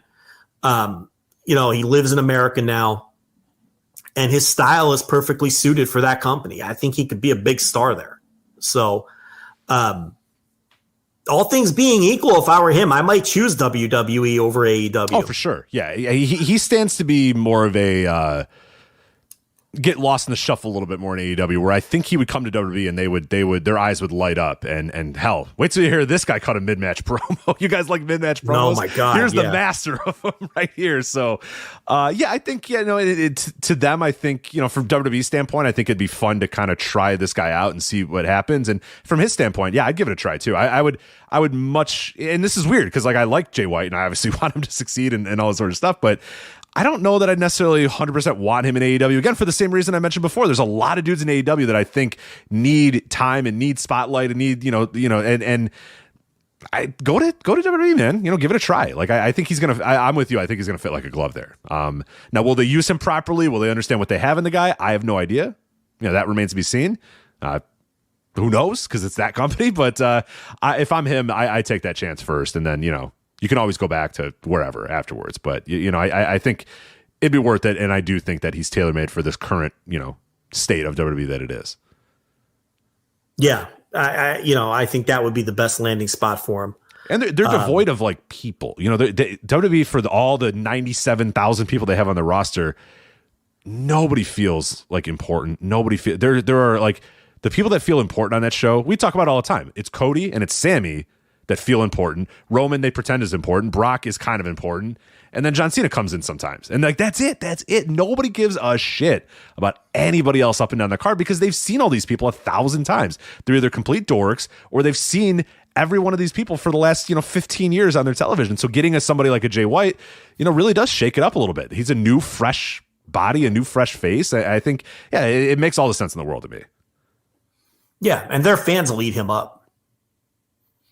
And his style of work too will really fit in with their main events. They'll love him. Too. Yeah, he'll get a lot of back pats on going through Gorilla for that work that he's going to get. It's very So I just think it's a great fit. And I've kind of been ready for Jay White to fuck off for a while now. Yeah, that's where I'm at too. I know a lot of people are going to globalize it and like, oh, that's New Japan Pro Wrestling losing, one of the guys that they've cultivated and one of their top stars. You know what? It's fine, man. New Japan is more than capable of filling his spot with numerous other people. Yeah, it sucks because that guy is still probably in his prime and still has many, many more years. But the passion has been gone. You could see it from him for the last 2 years. The guy just has not. He hasn't been there. He hasn't been the same guy. He hasn't felt like the same guy. And yeah, I'm fine. It's okay. Like I like when people leave. I like when people leave the territory. You know what I mean? Like some people see it as, oh my God, oh geez, oh what's going on in New Japan? Oh my God. Anytime somebody moves, it's like this globalized like, oh, we have to put a referendum on the company now. And how did this happen? And why did this happen? Well, sometimes guys just leave. Sometimes there's a better offer somewhere else, or they want to try something different, or the company and the wrestler mutually agree that we're ready to move on. It's okay. It's okay. Yeah. The sun will rise tomorrow. It's gonna be okay. Well, look how interesting Cody has been since he jumped. Yes. But the other thing with Jay White is this. Think about this, because I was just thinking about this. When's the last time you were excited about a Jay White match? About a year and a half ago, after he cut that first remember when he cut that promo after Wrestle Kingdom, and we started the first or second wave of the he's leaving, whatever, because he was like, I don't know if I belong here anymore. I don't know if this is the place for me. And then he came back, and I was like, oh, here we go. This is gonna be a whole new Jay White. And then the bell rang, and he was the exact same. Fart. Yeah, he was the exact. Fart. It was 28 minutes. Hey, get up, give out Switchblade, get us. And I'm like, oh, all right. So nothing has changed. Great. Okay, right, great. Like, it's just, Tony's going to eat that shit up, man. Oh, my God. Yeah, they're going to love it. They're going to love it.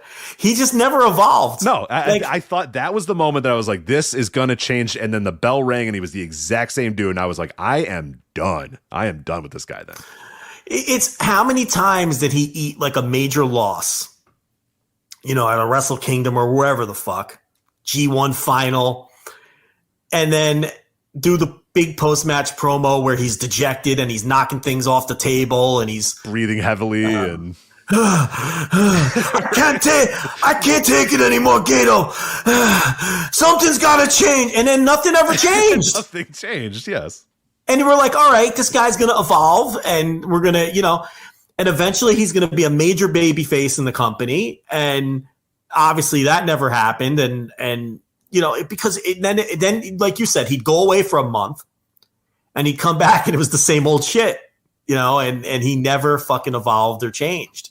So I haven't looked forward to a Jay White match in ages. And it's like Jay White would always be the big match on the card where I'd be like, oh, fuck, here comes the 38-minute Jay White match. And sometimes I'd really like them. Oh, yeah. No, nobody had a bigger variance to me of like, this match is fucking incredible. There's no wrestler that has a bigger variance to me than like, this guy I think is one of the best wrestlers in the world and he's tremendous. And also I hate him and I don't want to watch any of his matches. Yeah. Like, he's that guy. Like, there would be times where he'd be in the ring and I'm like, this guy is the best. Like, this is one of the best wrestlers in the world. And there's other times I'm watching him and I'm like, go away and never come back. I never want to see this guy again. I tell you, he can put together a closing stretch. Oh, for sure he can. Yeah. Or maybe it's, maybe we'll find out that was Okada, right? Because he had some great closing stretches with Okada. And I know a lot of people don't like the counter reversal stuff. I think it's great. I like that stuff. But, no, I mean, he would do that against everybody, I guess. He's got a good mind for that kind of. He's good. He's a good worker and good at finishes and things like that. And we mentioned that from day one with him. If you go back and listen to the show, when we saw Jay White, Young Lion, we were like, oh, boy, this is something. Like, this is a guy. Yeah, this is a guy. Keep an eye on this guy. I mean, you can go back to that show. I'm sure we could find it if we really tried to look. But definitely, like, saw him day one and we're like, yep, that guy's going to be good. And I think he's exactly what you want out of the Young Lion system. It's just, it's unfortunate that it's come to this. But, next man up, they're fine. They have plenty of guys that can fill that role. Maybe a Johnny Ace level finish man, right? Maybe he's got that Johnny Ace mind for the finishes. Right? Is Johnny back too, or no? Just Vince. Oh no. He's not back. No, he won't be back. Okay, yeah, I didn't think so. No, they can't bring him back. Yeah, but you have to have a scapegoat. Yeah, exactly. You have to be able to say, well, we got rid of this guy who, the real perpetrator of this whole thing, Johnny Ace. Yeah. We got rid of the guy that might have did some raping, but not the guy who did a lot of the raping, allegedly. Yeah. So anyway, that's Jay White, who I think will do very well if he pops up at the WrestleMania. He could pop up at the WrestleMania. He could Rich, pop up at the WrestleMania. He could pop up at the Revolution, or he could pop up at the WrestleMania. Yeah, I did see Finn Balor earlier today teasing that there might be a new member of the Judgment Day very soon, and I am howling already. Oh God, at the idea of yeah, Joey, whatever the fuck they're gonna call him. Yeah, Joey Blade or whatever showing up in with Joey Chef Knife with Dom. Yeah. What's a stereotypical Australian name? Does that exist? Yeah, I think please no chat room. Please let us know. Yeah, the most typical Wally steak knife or something. Fucking Foster's. Yeah. I don't know. He's a New Zealand man, though, right? I believe he's from Australia. Oh, he's New Zealand. That's right. He's not Australian. Yeah, he's New Zealand. They're just, Beef Wellington. They'll have to do something with. Call Beef Wellington. They call him Beef. He'll be the third Beef Wellington to be a famous pro wrestler. They'll just call him because Wellington. So they call him New Zealand. Some kind of New Zealand connection. Yeah, I forgot. Popular first names in New Zealand. All right, let's see. 2022. Yeah, perfect. All right. The boys: Oliver, Noah, Leo, Jack, Luca, Theodore, George, Charlie, Hudson, or William. Yeah. So Oliver, yeah. Oliver Cleaver coming to fucking WrestleMania. Yeah. That's to help Dom. Yeah. Mm-hmm. Oh God, him in that feud especially. Oh man. But yeah, he could show up at the Revolution, right? Yeah, he could. Yeah. Absolutely good. We'll see. All right, so that is Jay White. Daisuke Harada, real quickly, unfortunately has some bad news. He is going to have to retire. Noah's official global, the Noah Global Twitter account tweeted, Daisuke Harada has announced that he will be retiring. Five-time GHC, junior heavyweight champion, has been out injured since August and has been urged to retire by his doctors. So he'll have an exhibition match on Thursday, March 9th at Korakuen Hall. But there was other reports too that the injury is, I don't know about, the human body to say what the injury was, but it doesn't sound very good. And this match that he's going to have, this exhibition match, apparently is just going to have to be pretty light and pretty careful because the guy's hurt and he's got to retire. But 36 years old is very, very young to have to retire from the world of wrestling. So, well, you've got to have Atsushi Kotoge involved in that match in some manner. Obviously they were a tag team for many, many years. They held the GHC junior titles a million times. If you remember, they had that probably around 2015, 2016, that long-standing rivalry with Hajime Ohara and Kano. Yeah. Over those titles, where they would trade those titles back and forth. They traded those titles with Gato and Jado a couple of times. And what a lot of people might not know or remember is they came from Osaka Pro. They're not Noah True Bloods. They're Osaka Pro guys. And they were tag team champions in Osaka Pro a million times, Kotoge and Harada.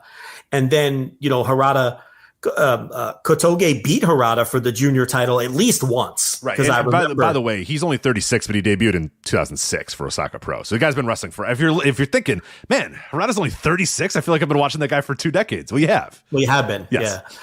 But, Kotoge beat him for the GHC junior title at least once because I can remember talking about the match. They didn't wrestle a ton, I don't think, for the junior title, but they were always involved in the tag mix. And again, I'll always remember those matches, really good matches against Hajime Ohara and Kano. And they even reformed the team a few years ago, I think, during the pandemic, Kotoge and Harada, and had one more run with those belts. So I would think that if he does any kind of retirement match, even if it's a, lightly worked exhibition like they're talking, it's got to be either a tag or a singles with Kotoge. They got to involve him in some form or fashion. So. I would just do a singles match with Kotoge and just have him, do some chops or whatever and go from there. That's or like you said, a tag would be cool too. That might actually, you know what? That might be the better thing because he can't really go. Yeah. So maybe he tags in, does a few little spots, tags out, and then just kind of chills. Yeah, whatever he can do, and he was a good wrestler. Great wrestler. I mean, a lot of those Noah lean years and stuff. Those junior tag titles were some of the highlights of those shows and that series of matches. He debuted against Katoge. That's the way to go then. It's got to be Katoge. It has to just do a one-on-one. Just do a one-on-one. End it and close it exactly the same way. Yeah, they're intrinsically connected. Right. I didn't realize they were even just literally against each other in their first matches ever. Yeah, exactly the way to go. Just have it be a singles match between those two. This is Rob Van Dam and Sabu. This is Rey Mysterio and Psychosis. This is Dragon Lee and Hiromu. This is they're intrinsically linked for as long as wrestling history will exist. It's Daisuke Harada and Atsushi Katoge. That's just they're just forever going to be linked with one another. So that has to be the match, in some form or fashion. But a lot of really great tag and singles title matches during those, the late 20 teens, I would say, the back end of that decade was where he really peaked. And, he stuck around through this new era and everything, but really wasn't featured as heavily as he was. He'd always be in the title mixes and stuff, but the Noah Juniors were booked like shit, obviously with the Nosawa booking, in the Muto era. But yeah, no, a lot of great stuff. And if, you don't want to go back. Case Low had a recommendation that I haven't watched it yet. Let me see if I can find it. But is it a Dragon Gate or a Toryumon match? Of course it's Case Low. It's one of the two. It's let me see if I can find this fucking thing. I think I'm going to make it the match of the week on Monday. So let's see if I can pull that up. I thought it was an Osaka Pro, but yeah, I got it. I got it right here. It's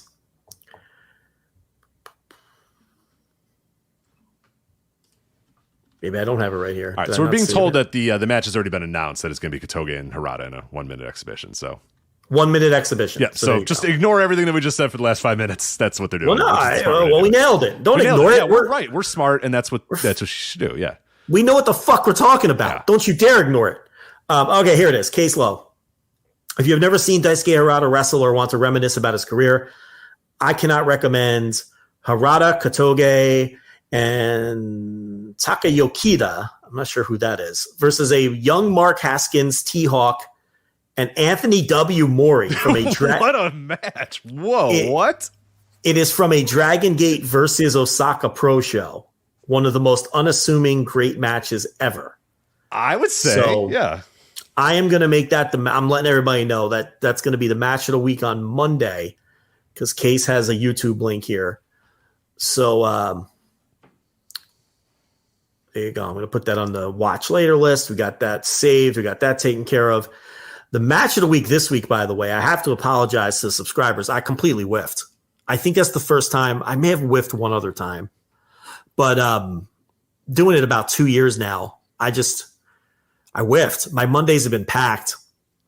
The girls got gymnastics, and there's just a lot going on over here. And so I've been doing them on Tuesdays. And this Tuesday, I just completely forgot about it, and I didn't realize it until Wednesday. So there was no match of the week this week. That's on me, so I apologize for that for people who are waiting for it.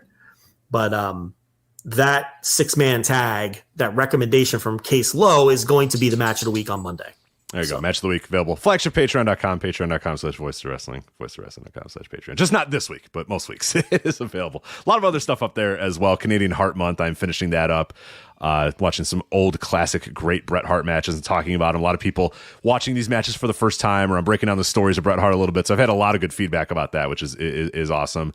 And yeah, a lot of other good stuff coming up there right now. The instant reaction, as we said, will be up there. Jovember to Remember from last week is there. So yeah, a lot of great content up there for $5 or $10. Flagshippatreon.com, patreon.com/voices of wrestling. All right. We're a little crunched for time here, so we got to get to this MLW thing. Because oh boy, they're at it again. I feel bad because I watched all of No Surrender. I want to talk about some of it because I watched it, but it is what it is. It's part of the job. But MLW is at it again. So okay, I'm going to give you all the details, Joe, and then I want you to try to tell me who's bullshitting who, what's real, what's fake, what the fuck's going on here. Okay. Let me do that. Lay it out for everybody. Reels, the network carrying MLW, we've talked about Reels over the last couple of weeks, has reached a deal with Peacock. So now Peacock you're going to be able to stream Reels through Peacock. but MLW content will not be included in that deal. That is, of course, because of Peacock's exclusivity with WWE. So what's going to happen is, and this is from the Hollywood Reporter, quote, there is one quirk under the Reels deal. While it will include the channel's live linear feed, it will not stream Tuesdays in the 10 p.m. hour as Reels airs Major League Wrestling in that hour. Peacock has a streaming deal with the WWE, which has exclusivity in the category on Peacock. Okay, so that's that fact. We got it. Now, this may or may not be related, and that is up for you to interpret here, but we have also been told that Reels is only going to air MLW 10 times.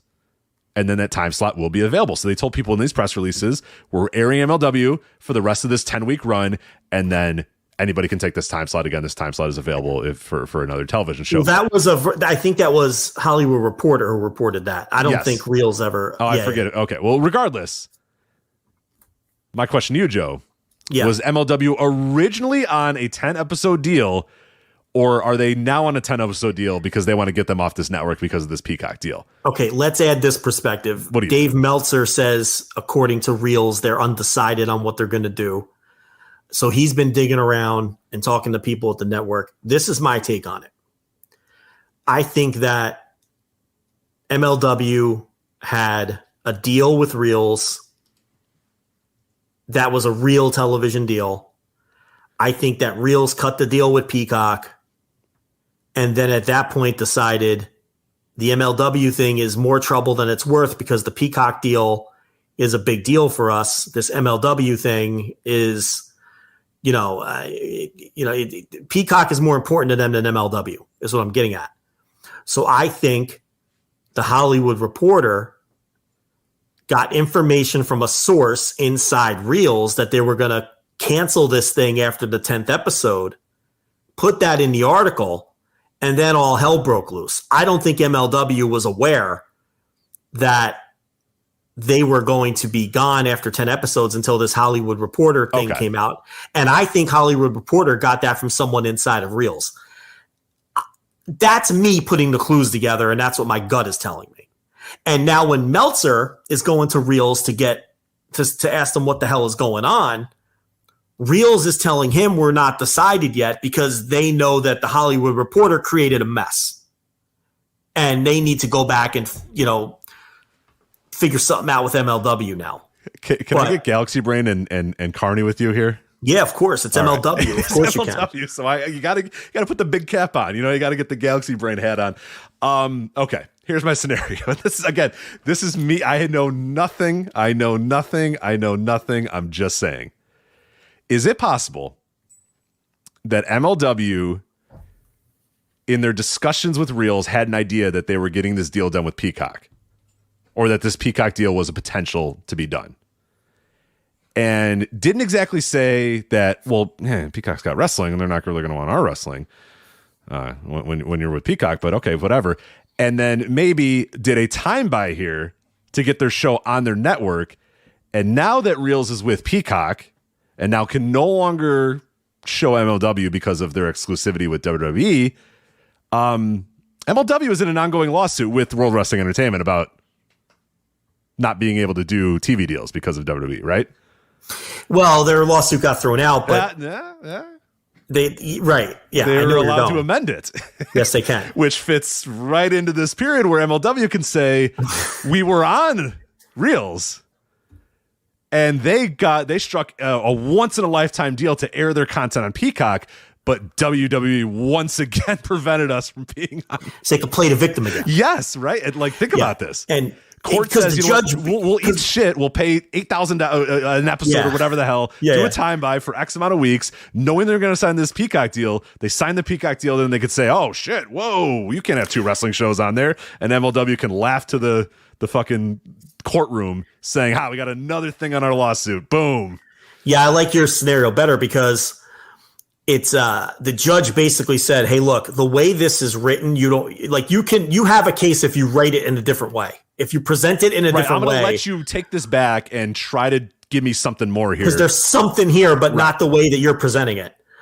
And this would be a little extra piece of evidence. This is it. So, but really, they don't have any leg to stand on here because Their beef here would be with Reels. Right. Because WWE has in their Peacock contract that there's no other wrestling. So if Peacock makes a deal with another entity, that's not WWE's problem. Their contract says no wrestling. Right. And by the way, none of these companies, like Peacock probably know. I mean, Peacock knows they have WWE, but like Reels, when they were making these negotiations, had no fucking clue they had MLW, right? They don't care. They're looking at Live PD or whatever the hell that show is. It's not Live PD. They have one of those shows. Peacock wants the Live PD knockoff. Right, exactly. Yeah, I forget what it is. I don't care. But like Reels at no point said, "Oh wait, hold on a minute." But just so you know, we air Major League Wrestling. Yeah. So is that going to be a problem? They were probably like, "Yeah, whatever. Just give us a shit ton of money and we'll play." Then you could play the Live PD ripoff show that we have. So well, what makes it even more weird is that they kind of just shut Fusion down after telling people that it was going to air on Pro Wrestling TV or Pro Wrestling.tv, whatever that thing is called. Yeah. And then they canceled it. And then the first week they canceled the airing, and then they never aired it again. They haven't aired it since Underground has been airing on Reels. So it's like, that's weird. It's also weird that weird things with MLW. No. Surely you jest. I went for clarification and asked their PR guy, Sean Graben. I was like, what's going on? Does Fusion exist? Is it going to keep airing there? What's going on with BN? What's the deal with, and he never got back to me, which is very strange because he is very diligent and always gets back to us. One of the best in the biz. So we've been working with him for years because he was the Access TV PR guy many years ago. And, we worked with him with Impact and New Japan and everything else. And he always would get back to us within a couple of hours, let alone a day. He never got back to me. And it's almost like, if you want to add to the conspiracy, maybe he didn't want to really talk about what the hell was going on, with Fusion. And look, if you want to put on a tinfoil hat here, you can. Because there's a lot of weirdness surrounding this show. That's why I started thinking about my like galaxy brain thing of like, was this all just a ploy to say, hey, we got a way that we can get another thing in this lawsuit. It's going to cost us, whatever amount of money to give a time buy to Reels or whatever and air this dumb show that we're only going to have for a little bit. And then, we have another thing to bring to this lawsuit. And maybe then we can win the big bucks here. We can win the real big bucks where we say, we got WWE by the balls here. They're going to have to settle with us. And then we're going to make even more money. I don't know. But it's like you said, this whole show doesn't feel like it had any reason to exist. And it felt very weird from day one that they got on this network, that they weren't doing the stuff with Fusion anymore, that they just talked about signing that deal with Pro Wrestling.tv. And then, I don't know. It's all just strange. It's all weird, but it is the world of MLW, and it never stops. So I don't know. It's they're either at it again, they're lying to us. Somebody's lying to somebody, or somebody's playing checkers or chess. I don't know what the hell's going on anymore, but it is weird as fuck is the only way I can put it.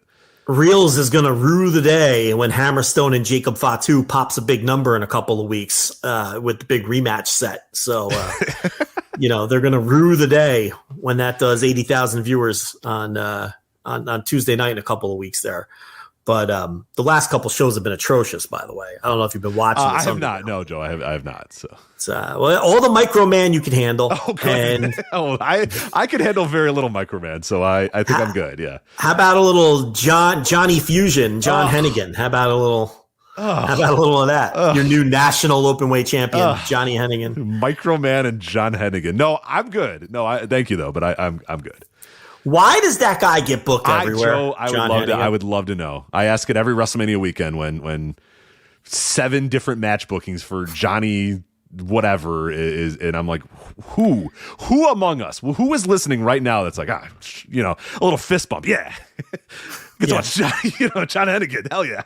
You know what I mean? Like Johnny Bloodsport, let's go. All right. Yeah. Who? There's nobody. I will not believe, just like how you can't believe that any functioning adult could watch NXT and enjoy it. Yeah. I cannot believe that there's anybody sitting on their couch, scrolling their phone and see like breaking John Hennigan, booked for X show and go, yeah, like, hell yeah. Gotta make sure I'm there for that show. Like, you can't. Now I'm buying a ticket. Right. Yeah. Yeah. Johnny Game Changer. I'm in. Yeah, right. I don't know. Even Tony Khan brought him in, remember? Yeah. Everybody does. Johnny Dynamite. Everybody kicks the tires on Johnny. And, I don't get it. I don't either. Johnny Fusion. He holds no appeal to me whatsoever. None. That do the dishes match last year, the worst match of the year to me. An abomination. I can't believe I forgot about it come award season. That was so bad. It was endless. One no joke that lasted 25 minutes. Just so fucking It wasn't bad. funny at any point. All it did was border on uncomfortable. It was like, ha. Like the beginning of the match was like, she was like, do the dishes. And he's like, no. And then she like threw a pot at him and everyone's like, ha. They brought their dishes from home, allegedly. Yeah. And then it kept going. And then you're like, all right. So the story is that John doesn't do the dishes and she's mad. So the loser has to do the dishes like forever. And then, she was like, Johnny, these plates filthy. And then like hit him in the head with it. And people were like, ha. I know when I fight over doing the dishes with my wife, the first thing I do is super kick her in the face. That's the first thing I do. It kept going. And then it bordered on like, is this uncomfortable? Like I'm starting to like, now is this domestic? Like it's all they're doing deathmatch spots. Right. It's like, what is going on? And then it never ended. It just kept going. At that point, I'll just do the fucking dishes. Right. You know what I mean? Like, I don't need to not do the dishes that badly. I forget who was doing commentary for that, but when it was over, they were like, Johnny's going to be doing the dishes next week or whatever. I was just like, God. Yeah, well, I just watched him beat the shit out of his wife. They might not be together anymore. Yeah. Like, they have bigger issues they got to go to therapy for So how do you guys settle disputes? Well, I kick her in the face and hit her with a plate. Oh, okay. I mean, this is over the dishes. What happens when they debate important things like money? Yeah, tax season's got to be a disaster over there. How does that go in the Hennigan house? The worst match of the year by far. Well, there was a lot of contenders though. There was also the infamous WrestleMania weekend awful match. So maybe that one, but yeah. Johnny aggravated assault is this. Yikes. All right. So MLW is at it again. We'll find out. The world never stops. Yada, yada, yada. All right. So we're out of time. What do we want to do here? I don't think we do not have enough to do an overrun of the Observer Awards and No Surrender. Unless you think we do. What do you think? Why don't we just blow through No Surrender now and blow off the Observer Awards? Sounds great to me. Let's do it. We got a little bit of time. We'll buy some extra TV time from Red Circle and YouTube. Okay. They said we can do it. All right. It'll take 5 minutes. We're not even that much over, right? We're not. No, we're just barely over. Yeah, the Observer Awards. I don't know. Maybe we'll do something behind the paywall. Well, you don't have any passion. I don't care. No, but see, I think it's an interesting story from the standpoint of everybody melting down over the Observer. Oh, I can't get bothered about that anymore. We'll leave Rich out of it, maybe, and maybe I'll too do short to get with annoyed at these fucking idiots. So. I have so many takes, though. Maybe you could do a written content this week. You also did the Flagship Awards, so that might be good to compare and contrast. I started writing something up, but the title of the article, which is just a sneaky tweet,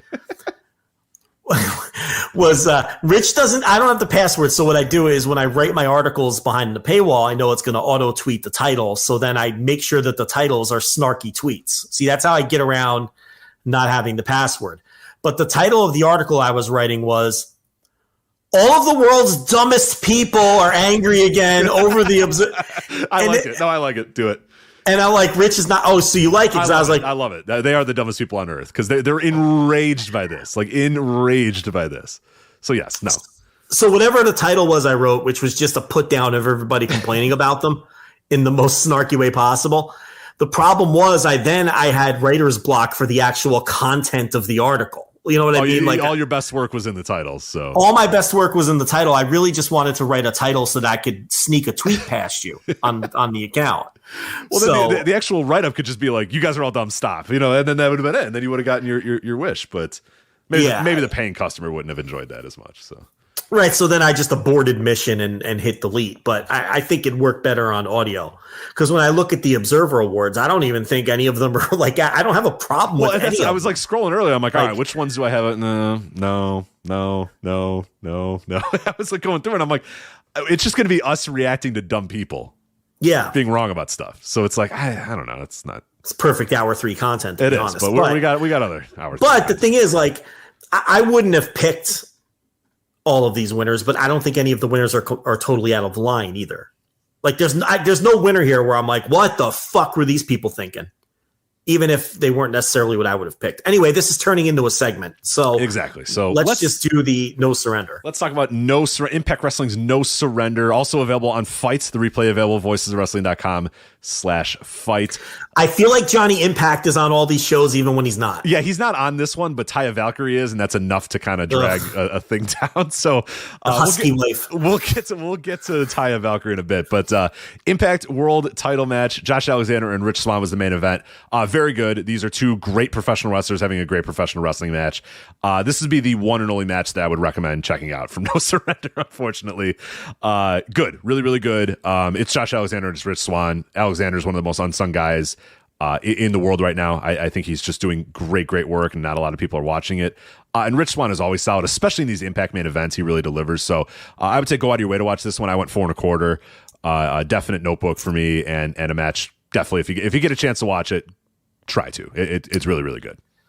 I went 4 1/4 plus. There it is. I couldn't commit to the 4.5, but yeah, it was a very good match. And I like the story of Rich Swann trying to climb back to the top after 2 years when he lost the title to Kenny Omega. That's been 2 years. Yeah, I know. I couldn't believe when they were like 2 years ago at this time, Kenny Omega won and I was like, man, it both feels like it was 15 years ago and also feels like it was like 8 months ago. You know, it's one of those weird, that's how COVID is in general. It's just like, no, that happened like 2 decades ago and also happened like a week ago. It's very strange, but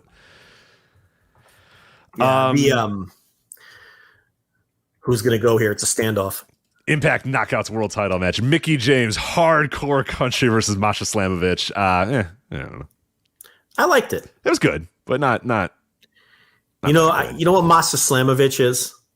Not that good. No, I was going to praise her. Oh, okay. Go ahead. So you want to argue about Masha Slamovich? Not really. I think she's fine. I think people think that I think she's good, but the problem is the praise is way over the top for her. You know what I mean? I think she's what people say Roxanne Perez is.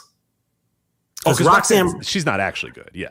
Roxanne Perez does not impress me bell to bell, I think. But Roxanne Perez very clearly has the attributes that company likes in terms of what they like in their stars, if that makes any sense. Of course, yeah.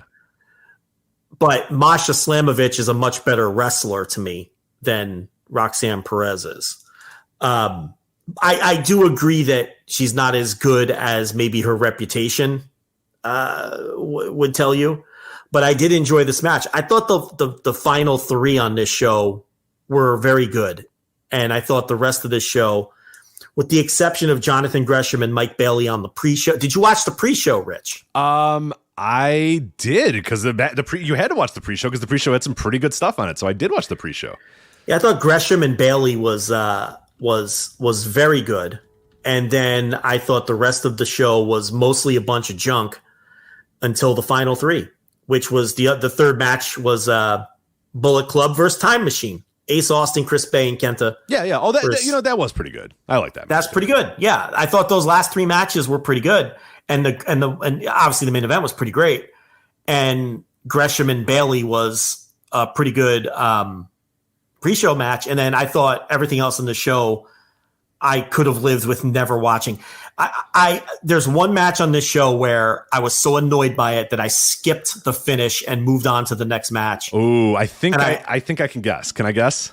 I hate to admit that because people are paying me to review this stuff, but I could not fucking take it, and I just had to. And I don't do that. I watch these matches no matter how bad they are.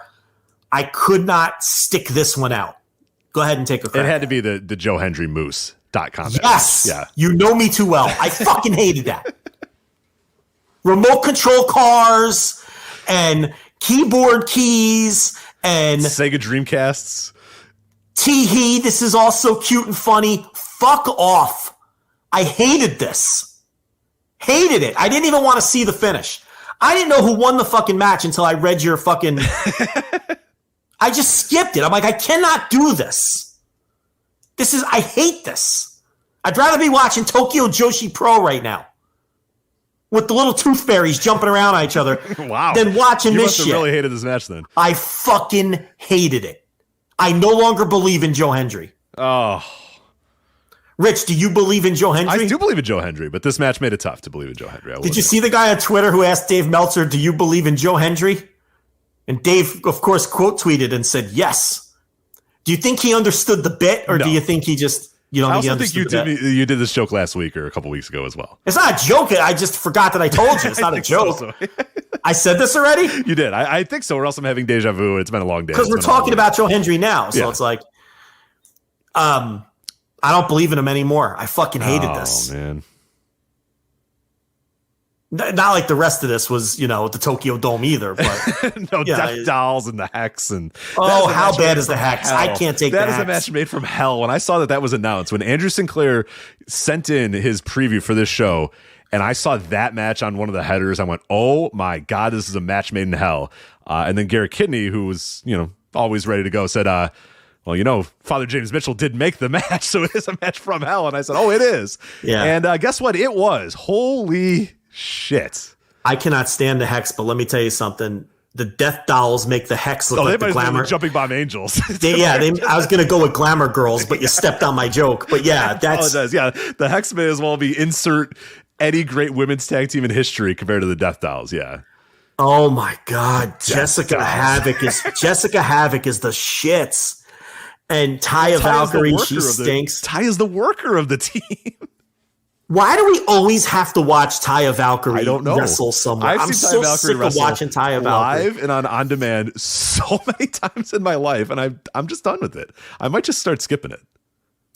I can't fucking take Taya Valkyrie. I can't. The Death Dolls. My God, that Bully Ray Tommy Dreamer segment. Oh my. Yeah, for people that don't know, at one point they do this like promo package, and it's like, Tommy Dreamer being like, Bully, you're just always, why are you the way you are? And then, Bully's like, why are you such a pussy, Tommy? And it's just like, all right. And then I didn't know what was going to happen. I wasn't sure what was going to happen. And then all of a sudden they announced Dave LaGreca's coming. I'm like, what the fuck is going on here? And they had a live, what they called episode of Busted Open in the middle of who cares? What? I skipped that one. I have no idea what actually happened. These promotions, they just think that if they incorporate, but Bully Ray has some fucking hustle going here because one of the all-time great workers. They're like NWA and Impact. They think that, with all that Busted Open exposure, it's going to. How many people listen to? I mean, honestly, I give them all the over under 10,000. Under. You'd say under? Under. Do they have it in podcast form too? Like, do they put the radio show on a podcast? That would make sense. Because that would put it over. Yeah. But listening to the radio show on a daily basis, it's probably under 10,000. Right. Listening on Sirius XM or whatever. Yeah, definitely under. When it's airing live. But they think that you put and then you're going to get the rub of being on Busted Open. And yeah, it's good to have that, but it's not as good as people think it is. I always said if a Sirius channel put us on head to head with Busted Open, we'd be beating them in 6 months. Yeah. We'd beat them in 6 months. There's no way people would choose Busted Open over. It would take a while because we're nobody. You know what I mean? But then we would, once people say, we would be beating them in 6 months. Yeah, and then they do this segment. They got LaGreca out there moderating. You know how you said you couldn't finish the Hendry Moose match? I gave these guys 5 minutes, and I was like, nope, nope, I'm done. I don't know what's going to happen. But Bully Ray was doing his whole solemn routine. He's like, Tommy, we've been friends for years, and you know, if something tragic would have happened to you, I'd probably carry your coffin, but I'd blow out my back. You know, because Dreamer's fat. He's fat, yeah. But Bully Ray is fucking Jack LaLanne. I mean, Jack LaLanne. I mean, really.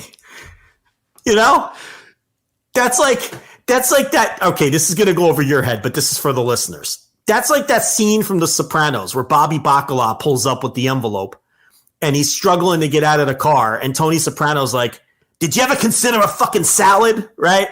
And then Tony leaves, and Bacala's like, "Did you ever look in the mirror, you fat fuck?" Like, that's what this was. Like, how can Bully Ray call someone else fat?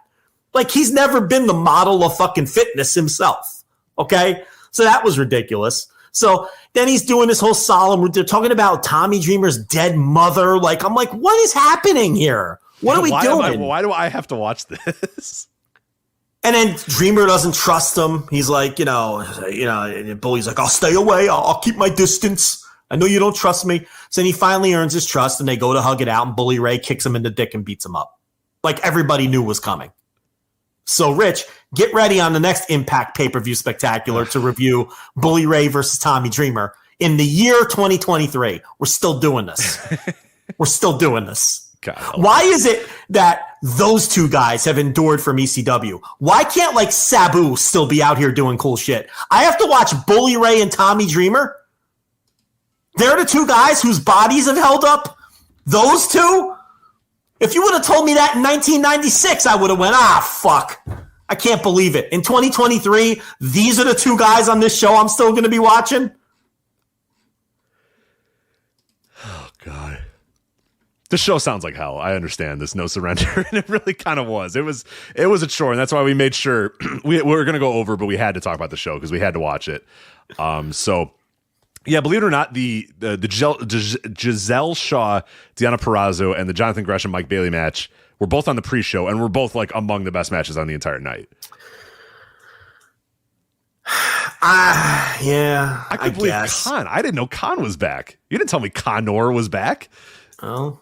Yes, he is. Khan is back. Khan, yeah, because they said Khan. I'm like, who the hell is Khan? And then he came out, and I was like, oh my God, it's Connor.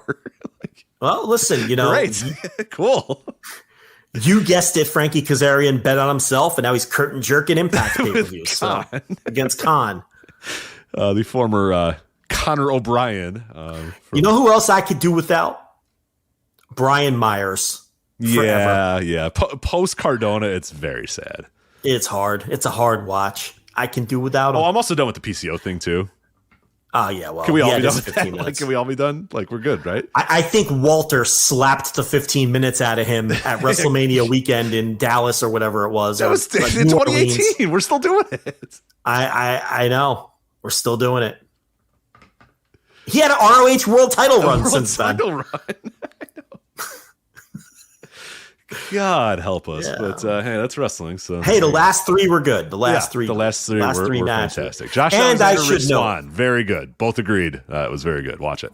And before you wrap the show up, Rich, I strongly recommend to everyone on last week's Impact, Motor City Machine Guns versus Jonathan Gresham and Mike Bailey.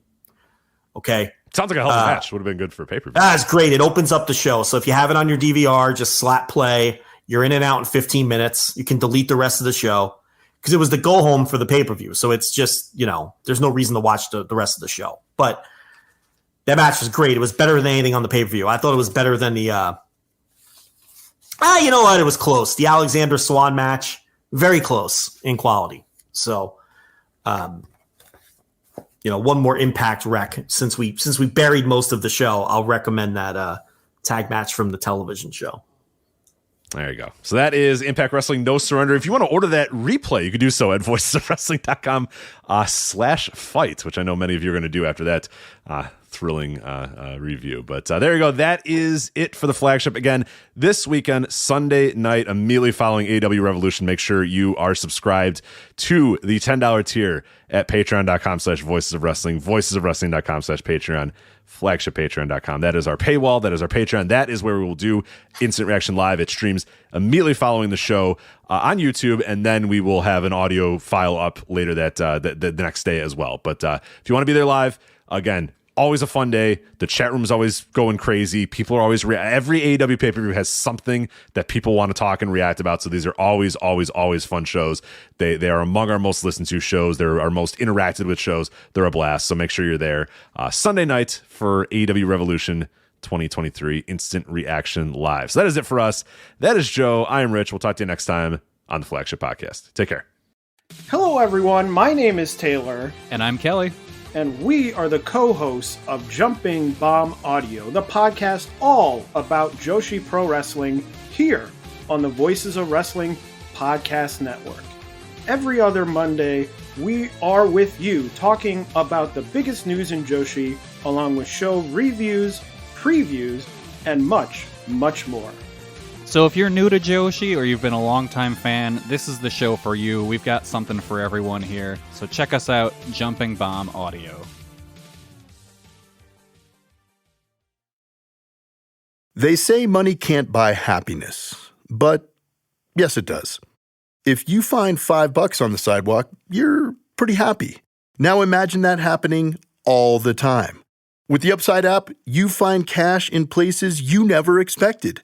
Restaurants, grocery stores, gas stations, all the places you go. There's cash back waiting for you to find it. Will Upside solve all your problems? We can't promise that. But it will give you a little something extra so you can treat yourself. And there's nothing like a few unexpected bucks to brighten your day. That's life on the Upside. Download it today. Get the free Upside app and use promo code GoodLife10 for an extra $10 cash back on your first purchase of $10 or more. That's promo code GOODLIFE10 for an extra $10 on the free Upside app.